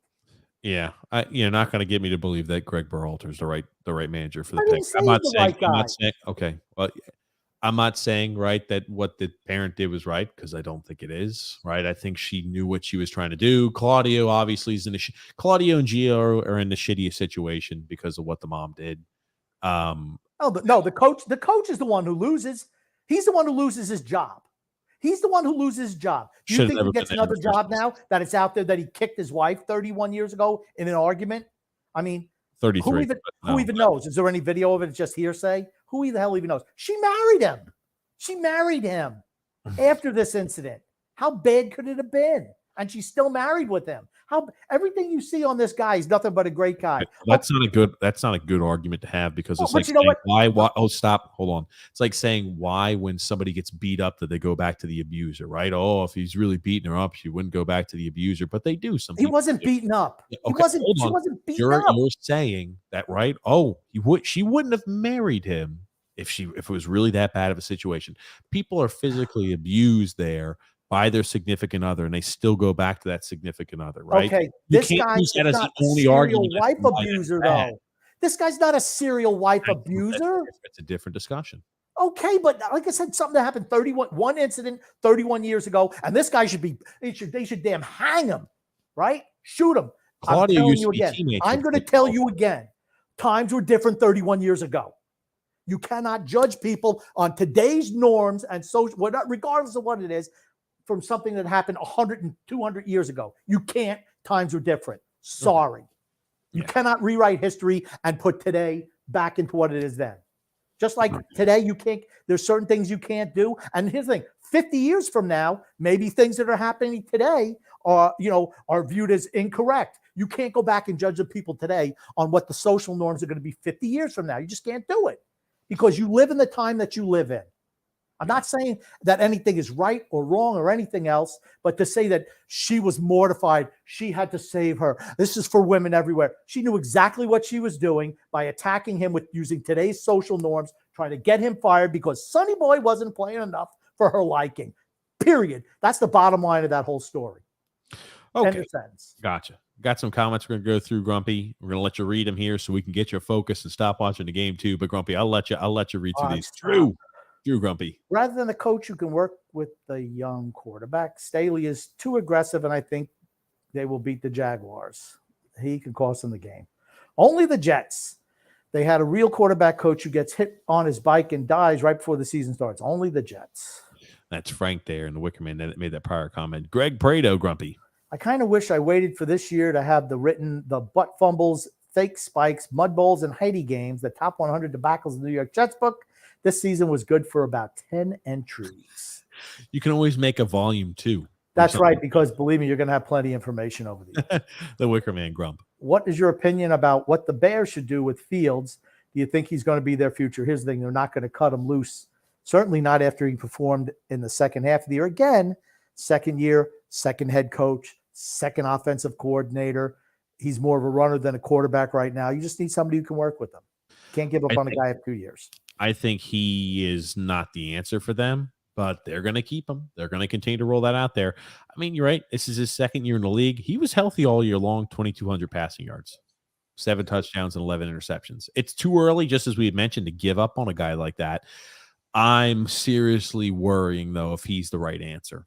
And you're right. You can't give up on what pick was Justin Fields overall? I know he slipped a little bit in the draft, but 11.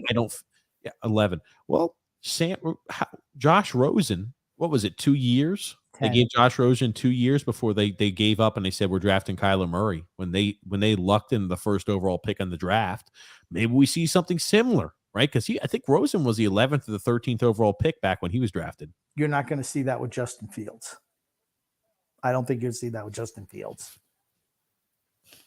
I don't think, right, Rosen, how committed was he to football? I don't think you have those issues with Justin Fields. And like I said, he's on his second head coach already, second offensive coordinator. Okay.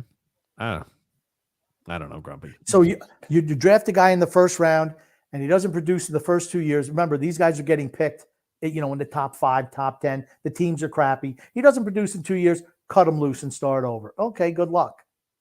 Good luck. Let's see how your team performs like that. I'm saying if you've got the right guy at that spot, you don't luck into the first overall pick all that often. That's all I'm saying. And here's the thing too. I think Justin Fields has shown what he is.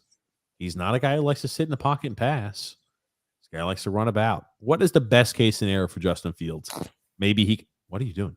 Maybe he can be a Lamar Jackson 2.0. That is the best case scenario for him. Best case. I think if he had some weapons, he'd be way better.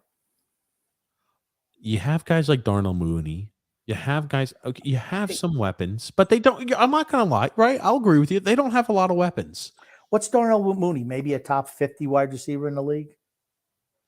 Every team is damn going to be, not every quarterback is gifted 2 top 10 receivers. Okay. You have maybe a top 50 wide receiver.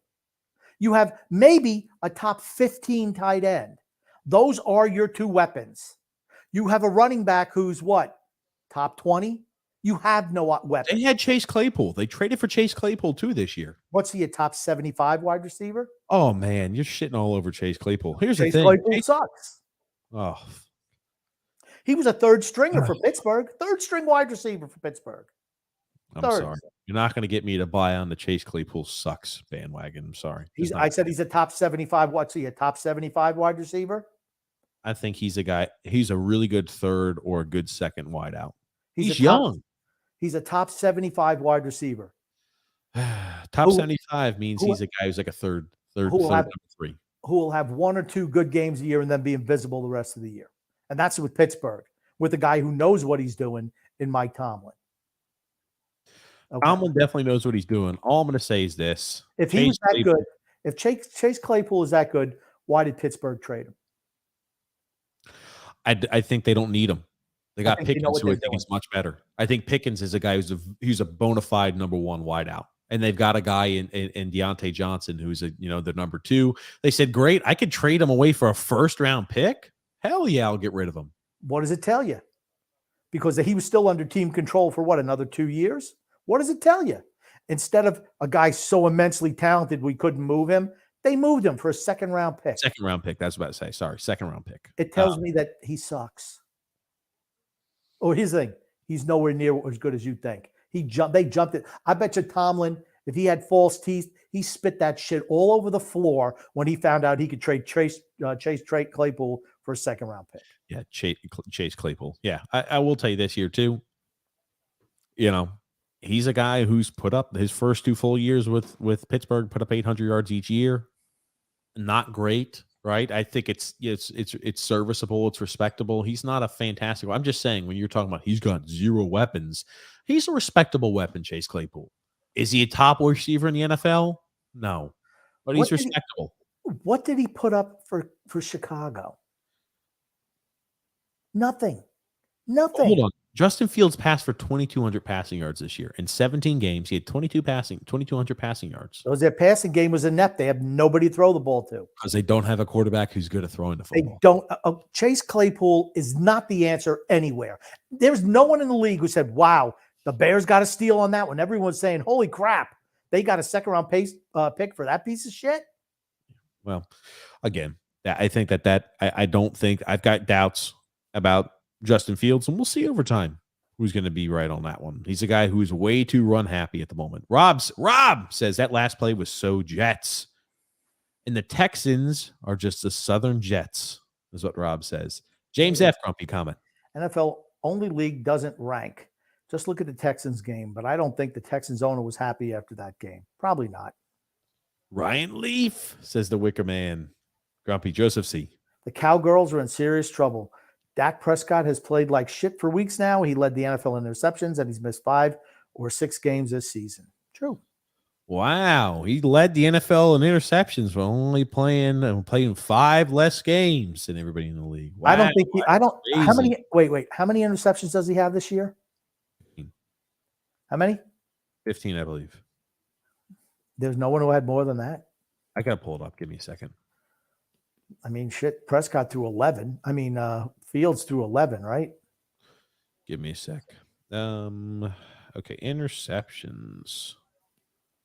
I'm sorry. Yeah, he was tied for the league with interceptions thrown with Davis Mills. Davis Mills, okay. And he played 5 less games than Davis Mills. But okay, got that Dak Prescott, baby. Yeah, he had a great year. No one said he had a great year. I didn't know he led the NFL in interceptions. All I said is you can't use counting stats to say a guy's had a bad year if you miss 5 games. Can't do it. The Wicker Man passed on Mahomes and Watson for Trubisky. Bears. Yeah, what a blunder. The Bears. What a passed blunder. on Mahomes. What a blunder. And forget how much they traded up to get Trubisky. Even worse. Yep. Drew says, hey, TJ, Alexander was supposed to have a good day today. I wouldn't push his buttons by bringing up Tua. He should be happy. They won. They won today. Should be happy. So they get to play one more week before ending their season. Alexander was supposed to take the blue pill today. Rob says Zach Wilson is the new Ryan Leaf. Number 1 goes to the Hall of Fame. Number 2 is out of the league in short order. I disagree. I think that's a harsh comparison. James F. Grumpy. Raiders got 7th in the draft. Go defense, defense, defense. Yeah, they need offensive line as well. D-cut, Grumpy. Don't forget to talk about tomorrow night's game, you bald-headed jerk. That's right. Thank you for reminding me. Tomorrow, college football playoffs final. The TCU Horned Frogs against Grumpy, the Georgia Bulldogs. We kind of had said, right, we firmly believe Georgia is going to win that game. Be shocked if they don't. Let me ask you this. We're going to play a little different exercise. How can TCU win this game? What are the keys to them winning this game? Have the flu run through the whole, or some gastrointestinal virus run through the Georgia team tonight. It's their only shot. Somebody goes to the Georgia hotel and keeps them up and pulls the fire alarm and starts firing fireworks at the buildings where they're staying. Or puts eye drops in all their drinks. Like in Wedding Crashers. Remember Wedding Crashers? Yeah. So they've got the runs. Mm-hmm. Yeah, I'll tell you. In order for TCU to win, Stetson Bennett has to make mistakes. The Georgia team has to have poor execution, which I think is a very low possibility of. But, their defense, they've got to force turnovers, and they have to have a whole bunch of plays, explosive plays. Explosive plays are the only way TCU wins this game, I believe. Georgia has to play poorly. And TCU has to control the ball. I think they have to have sustained drive, and they've got to really control the football. I just think that they have to have Georgia play poorly. If Georgia plays their average game or above average game, they don't have a shot. But if Georgia comes in overconfident and comes out flat and they go down 20, 21 points, TCU has a shot. Georgia's a good team. They're a good second half team as well. Georgia's key to winning is just doing what you're supposed to do, completing the expectation, coming out, playing focused, being focused on your assignment, and doing your job. That's all Georgia needs to do in order to win that game. Agreed. Oh, okay. Gungun says here, are the Islanders in deep doo-doo? They can potentially complete the trifecta. The fart finishes after the Mets and the Jets season. Well, you'll be interested to know, just give you a little update. The Pittsburgh Penguins today beat the Arizona Coyotes. The Penguins have leapfrogged again the New York Islanders with 2 games in hand. They are tied in points at 46 apiece. You now have the Rangers. Again, 41 games played for the Islanders. Rangers 5 points ahead of the Islanders. The Capitals managed to win another one today. Bad news for the Islanders. I would agree. Yep, I would agree. And it's yikes. We're not making the playoffs. Not good enough. Yeah. I tried to maintain hope through half the season. It didn't get that far. 39 games.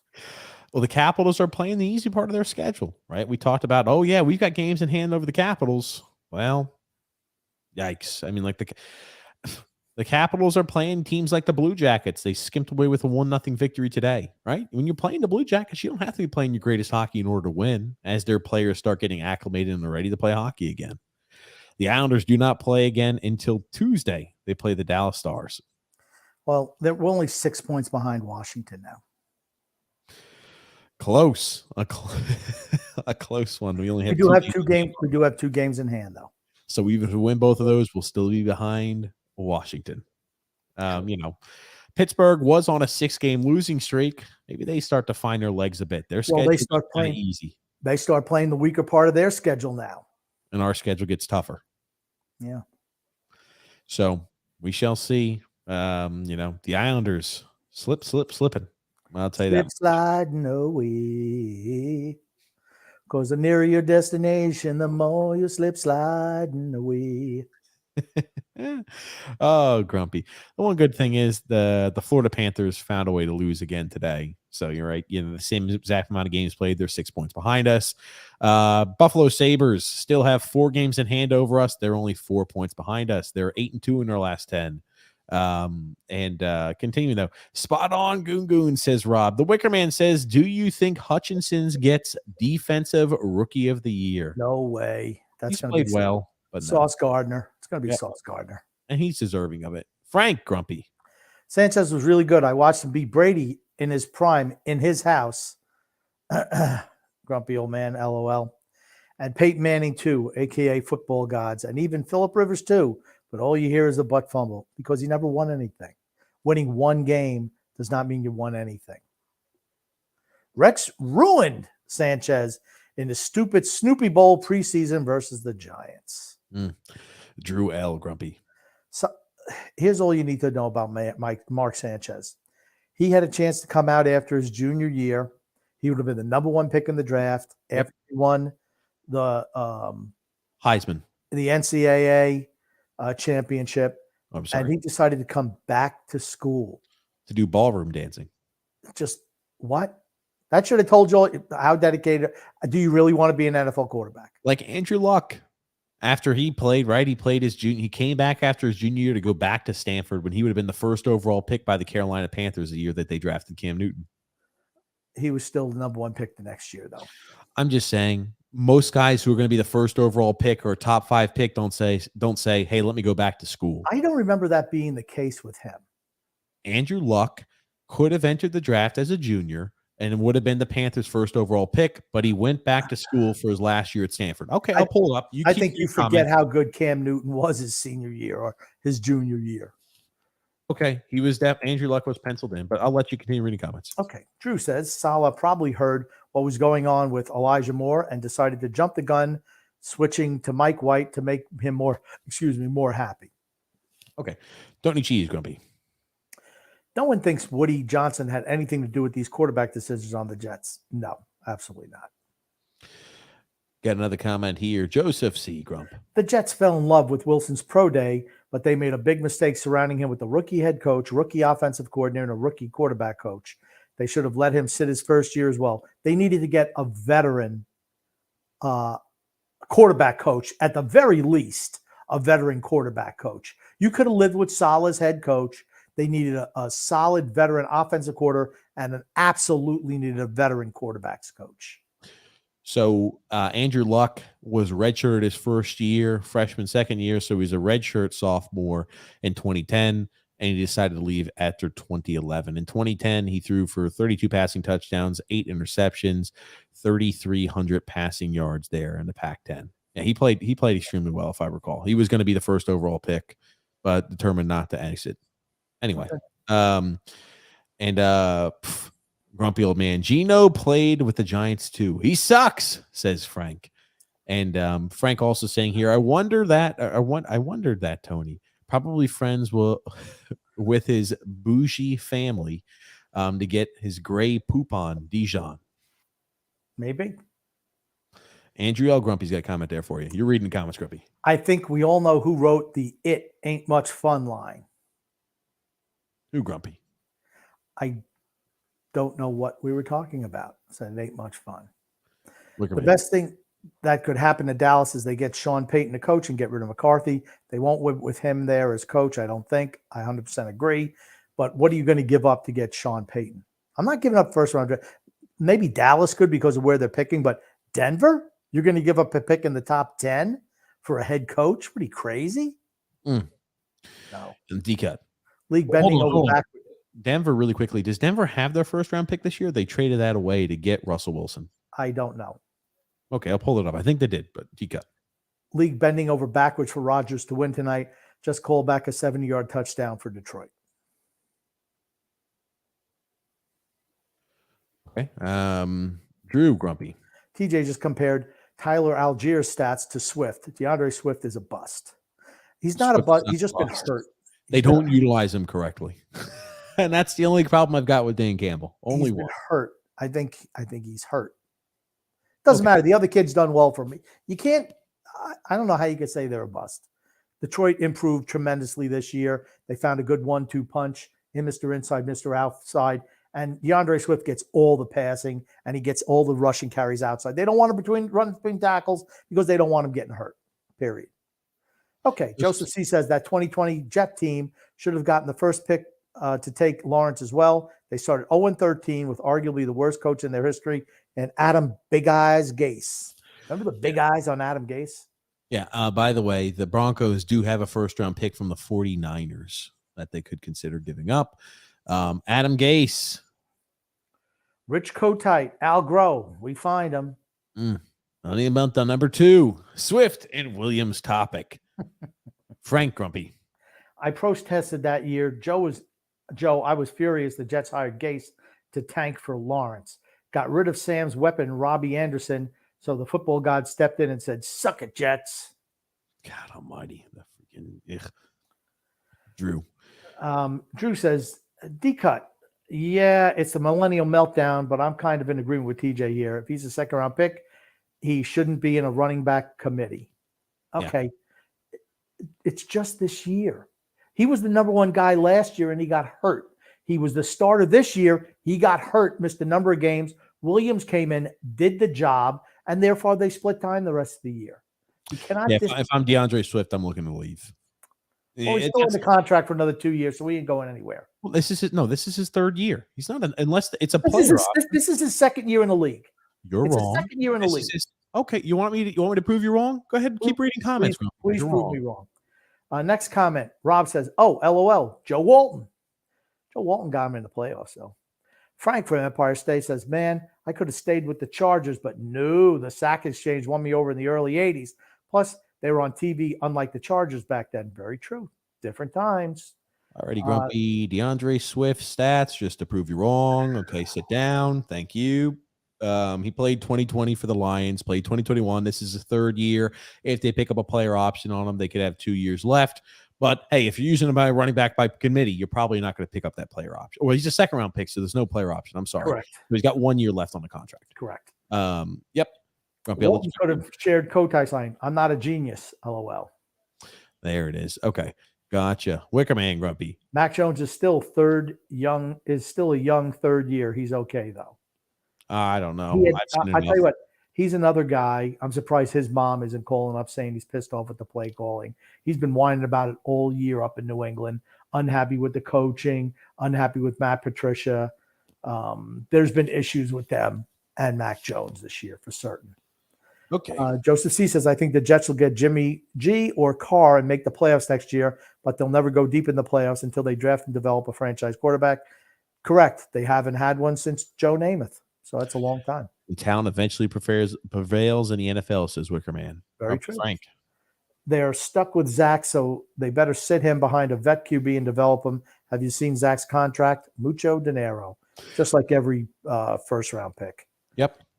Drew says, "Grumpy, I know you mentioned yesterday you were watching Netflix documentaries. Have you seen Don't F with Cats?" I have not seen that.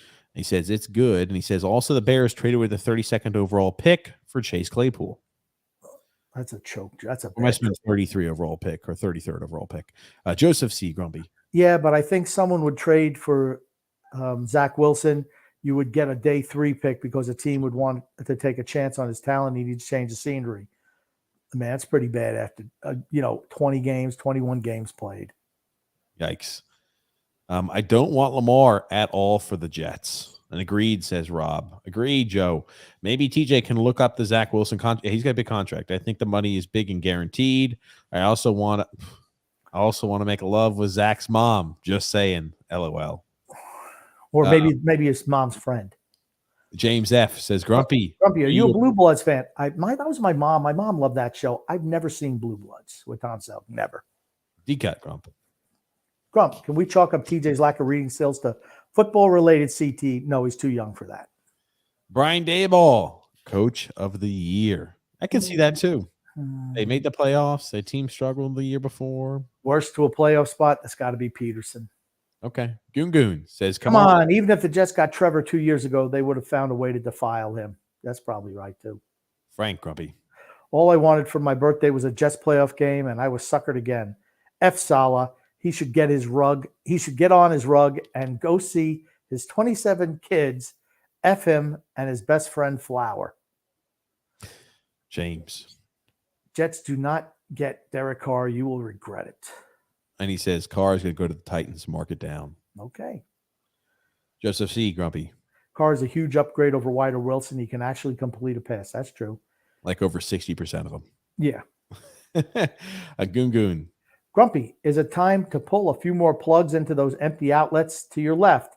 They look sad, empty, and lonely. No, I only use this for the computer. That's all I use it for. Nothing else. All righty. Tannehill is a serviceable NFL quarterback. He's just another one of those career journeymen / hey, I'm going to be in a spot to where I'm a game manager. He had really good numbers last year. No, 2 years ago. It was 1 year. Okay. Well, it was maybe 3 years ago. Before he signed that big contract, he had 1 year he threw for like 38 passing touchdowns. Other than that, he sucked. Where they passed on the people's champion for him. How'd that work out for Tennessee? Goon says, is Flacco a wacko? I think he's the absolute opposite of a wacko. Grumpy. Frank. I thought Flacco played okay. You see him make that running throw from the end, a la Zach Wilson. Good for Joe Flacco. I'm glad he's still getting paid in the league. Yep.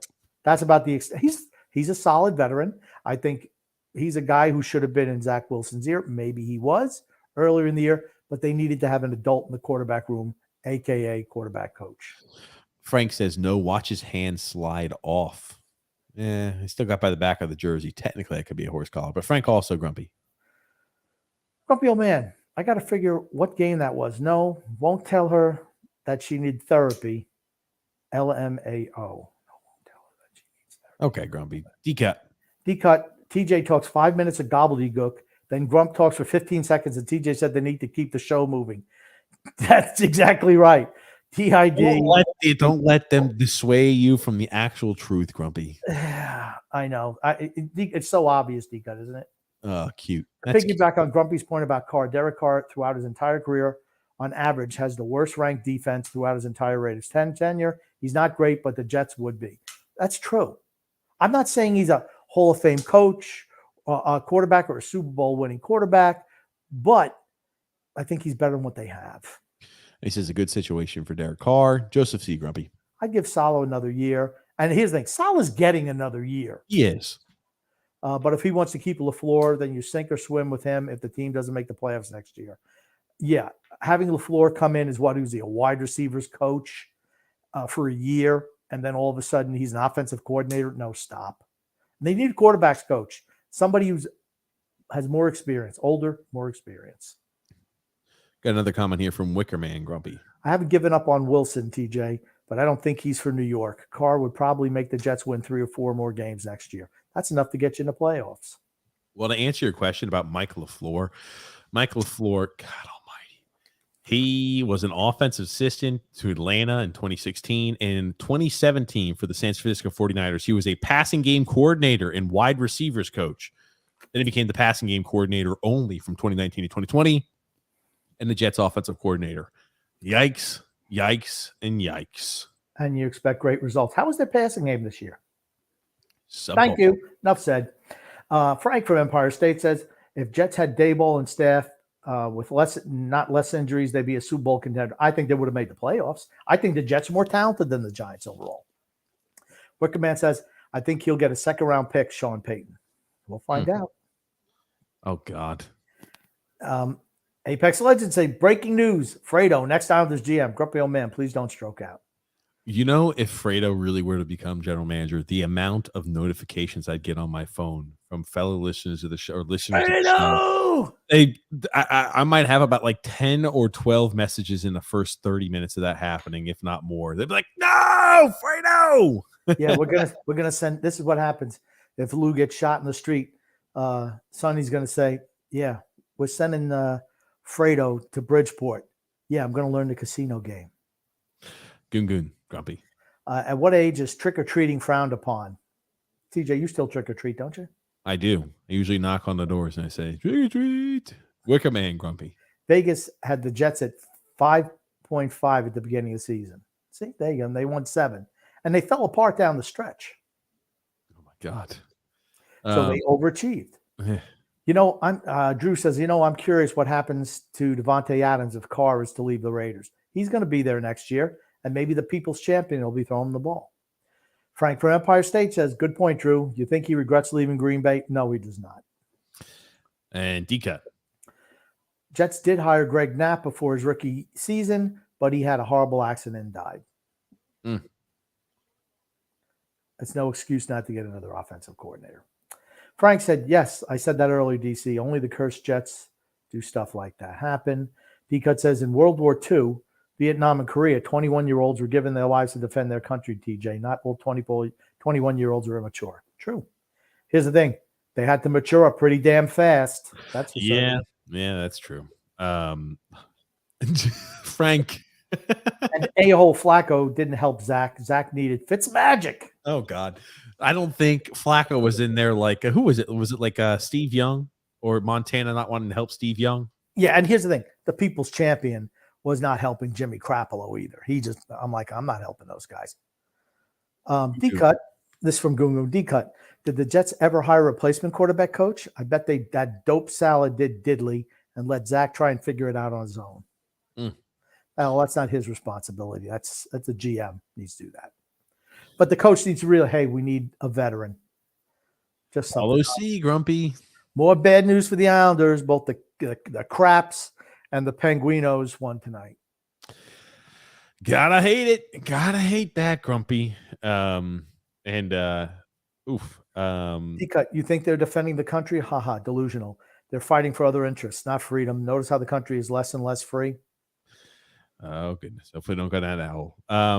Salah is a player's coach. Like my buddy says, he never yells at the players like Dayball did to Daniel Jones. Look at Jones after getting yelled at. Yeah, okay. I don't think much. I don't think much of Daniel Jones, but he's serviceable. And I think maybe they beat the Vikings and they're out the week after. What about I saw from Frank from Empire State said Thurston Howell III. He's from Gilligan's Island. I wasn't sure what that meant, so I skipped over it, but yeah, I'll let you keep reading, Grumpy. D-Cut says, Goon, they didn't. I wasn't defending the team, was just pointing out that they did hire a very well-respected quarterbacks coach many a year ago. Oh, man, I'm telling you, I'm trying to find out. Oh, I scroll down there. Next comment from Frank says, they did D-Cut. They hired some no-name from a tiny college to be Jets quarterback coach. Watt has one of the biggest egos in the NFL, comes across as a fraud to me. Exactly same thing here. Not a fraud, just a shameless self-promoter, and I don't like those guys. Frank says, wow, fired Kosar, a franchise legend. The Browns make the Jets look great. Absolutely. There it is, policy. Yes, TJ, Prescott sucks, but he doesn't suck like you say. It's not all about passing yards, but yes, he should have had way more passing yards with talented receivers and has way too many interceptions. There it is, yeah. TJ, D-Cut says, TJ, put up a poll, topic. Who should co-host with Grumpy? Your choices are TJ or D-Cut. There it is. You can go ahead and get yourself a little celeb co-host. That's fine. Devers. Got my anxiety saying Devers. Sorry. What could I say? Yeah. Come down to it. Or come to think of it, I've never heard a millennial meltdown from D-Cut either. Millennial meltdown. In echo. Oh, Jesus. That Correa contract was a knee-jerk reaction. This is now buyer's remorse. Very true. I don't think it was ever signed, though. So Lovie Smith canned as head coach of the Texans. Really? Just fired. Why? Because they fucking won the game today. I'm telling you, what a freaking colossal blunder. You're going to hear it tomorrow about him getting fired. You're going to hear it.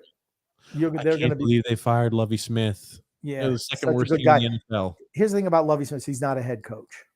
He coached at Illinois for a bit, didn't he? Yeah, he also coached the Chicago Bears. I know the Bears before to a Super Bowl, but he's not a good head coach. Sorry. Frank says that U.S. soccer sounds like that Brazilian, like Giselle. Oops, I said that. D-Cut, Grumpy. Rooting for the Lions, Frank. Rodgers just rubs me the wrong way, not literally, of course. Oh, God. Are you trying to say that Rodgers rubs you the right way? Oh, Correa is not, from Joseph C. Correa is not a fraction of the player Devers is. He's a better player, TJ, LOL. And Nightingale, Jim Bowen, said he's going to sign. They are just working out the language of the deal. Okay, we're going to find out. I don't know. You think Rafael Devers is I think Correa is a better fielder, but Devers is a way better hitter. Sorry. Joseph C. Well, and that's the thing. What do the Mets need? A freaking bat. Anyway, Grumpy, Joseph C's got a comment for you. The Mets had a really good offseason. They re-signed Nemo. That's not an upgrade. They brought in Verlander. That's not an upgrade over DeGrom. Signed Senga. We have no idea what he is. Brought back Ottavino.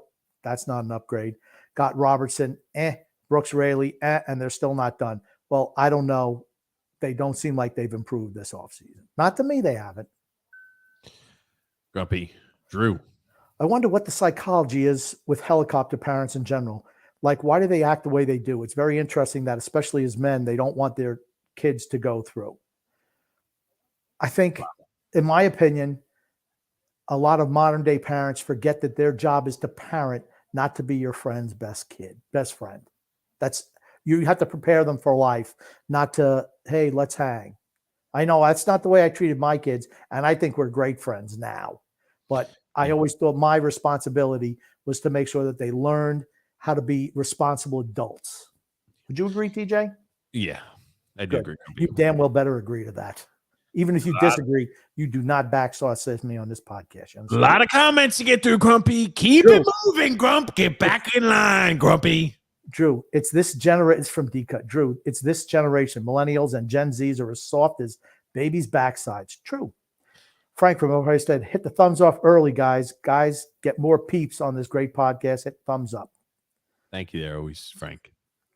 Paulo C says, Prescott has to make no interceptions, short passes, and run the ball. Make the talent of his team take over the game, not force things, and they will win because Dallas has way more talent than Tampa.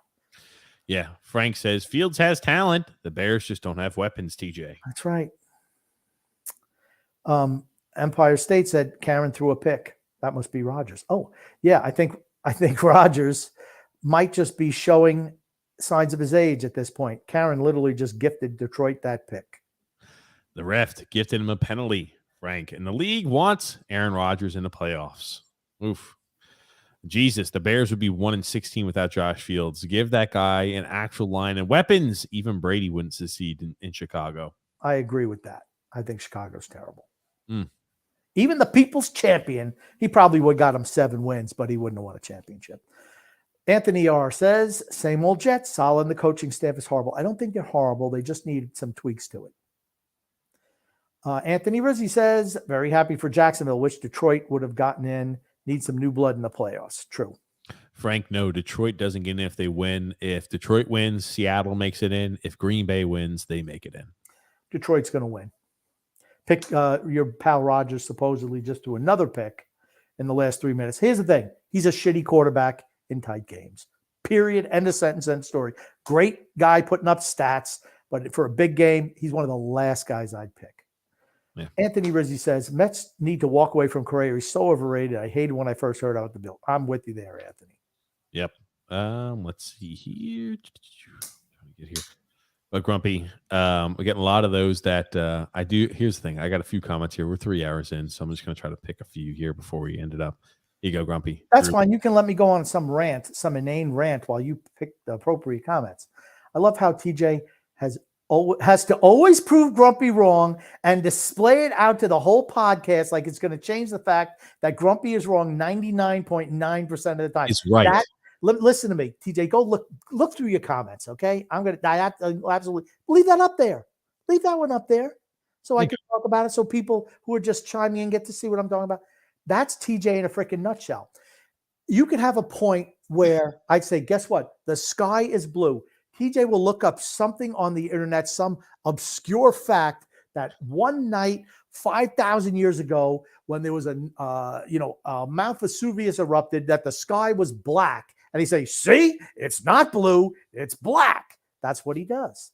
James F. Grumpy. James F. says, player on the Packers got a 15 yards for unsportsmanlike conduct for pushing a Detroit trainer. Isn't that dumb?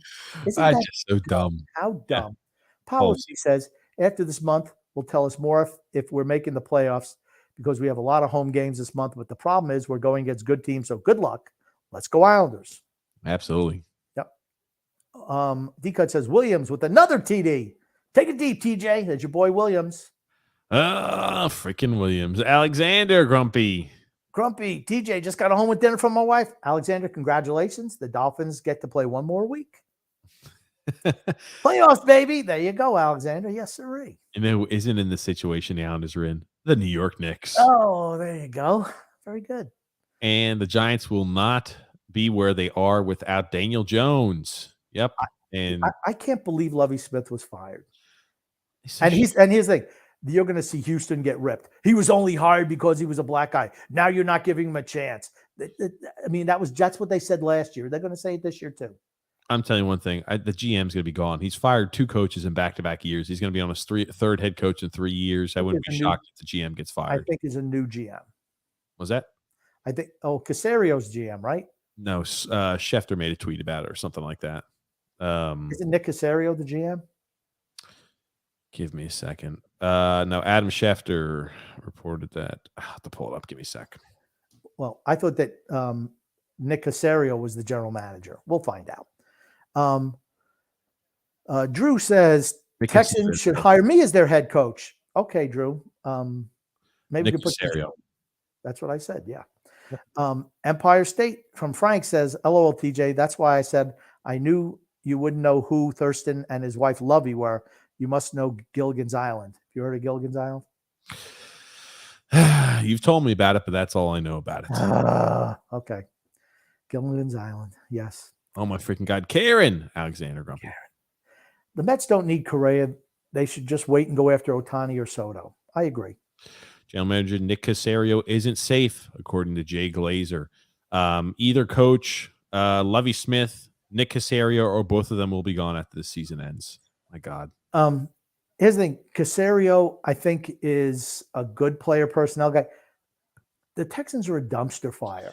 Look at that son of a bitch. It's a bad look. He looks. I mean, it's like what is that? I don't even know. It's like, oh my God, they're taking my picture. He should be fired after that photo. Oh, okay. I mean, Don Clevin. He was with New England forever. He was de facto general manager with Belichick and Houston's. I'm surprised they got rid of Smith. Maybe that means Caserio gets another year, but the thing is they need a quarterback. Their whole roster sucks. Rob says, great show again, gentlemen. Always a fun time. Yes, absolutely. Thank you again, as always. TJ, I'm tired of people picking on you, Grumpy. You got to stop that. Yeah, that's right. That's right. Grumpy does pick on me a lot. Grumpy Policy. The Bruins just keep on rolling, winning another one, 7-1 tonight. Pasternak, 3 goals, one assist, 4 points. This team is for real this year. I don't see a team beating them in the playoffs. Maybe Toronto. I think this is the year Toronto will beat Tampa. This is the year. We are finally, Grumpy, here through the end. About a 3-hour-long podcast in the books. What do you want to say before we wrap things up? I want to say love and laughter to everyone who listens and even those who don't from TJ and the Grumpy Old Man. It was a fun 3 hours.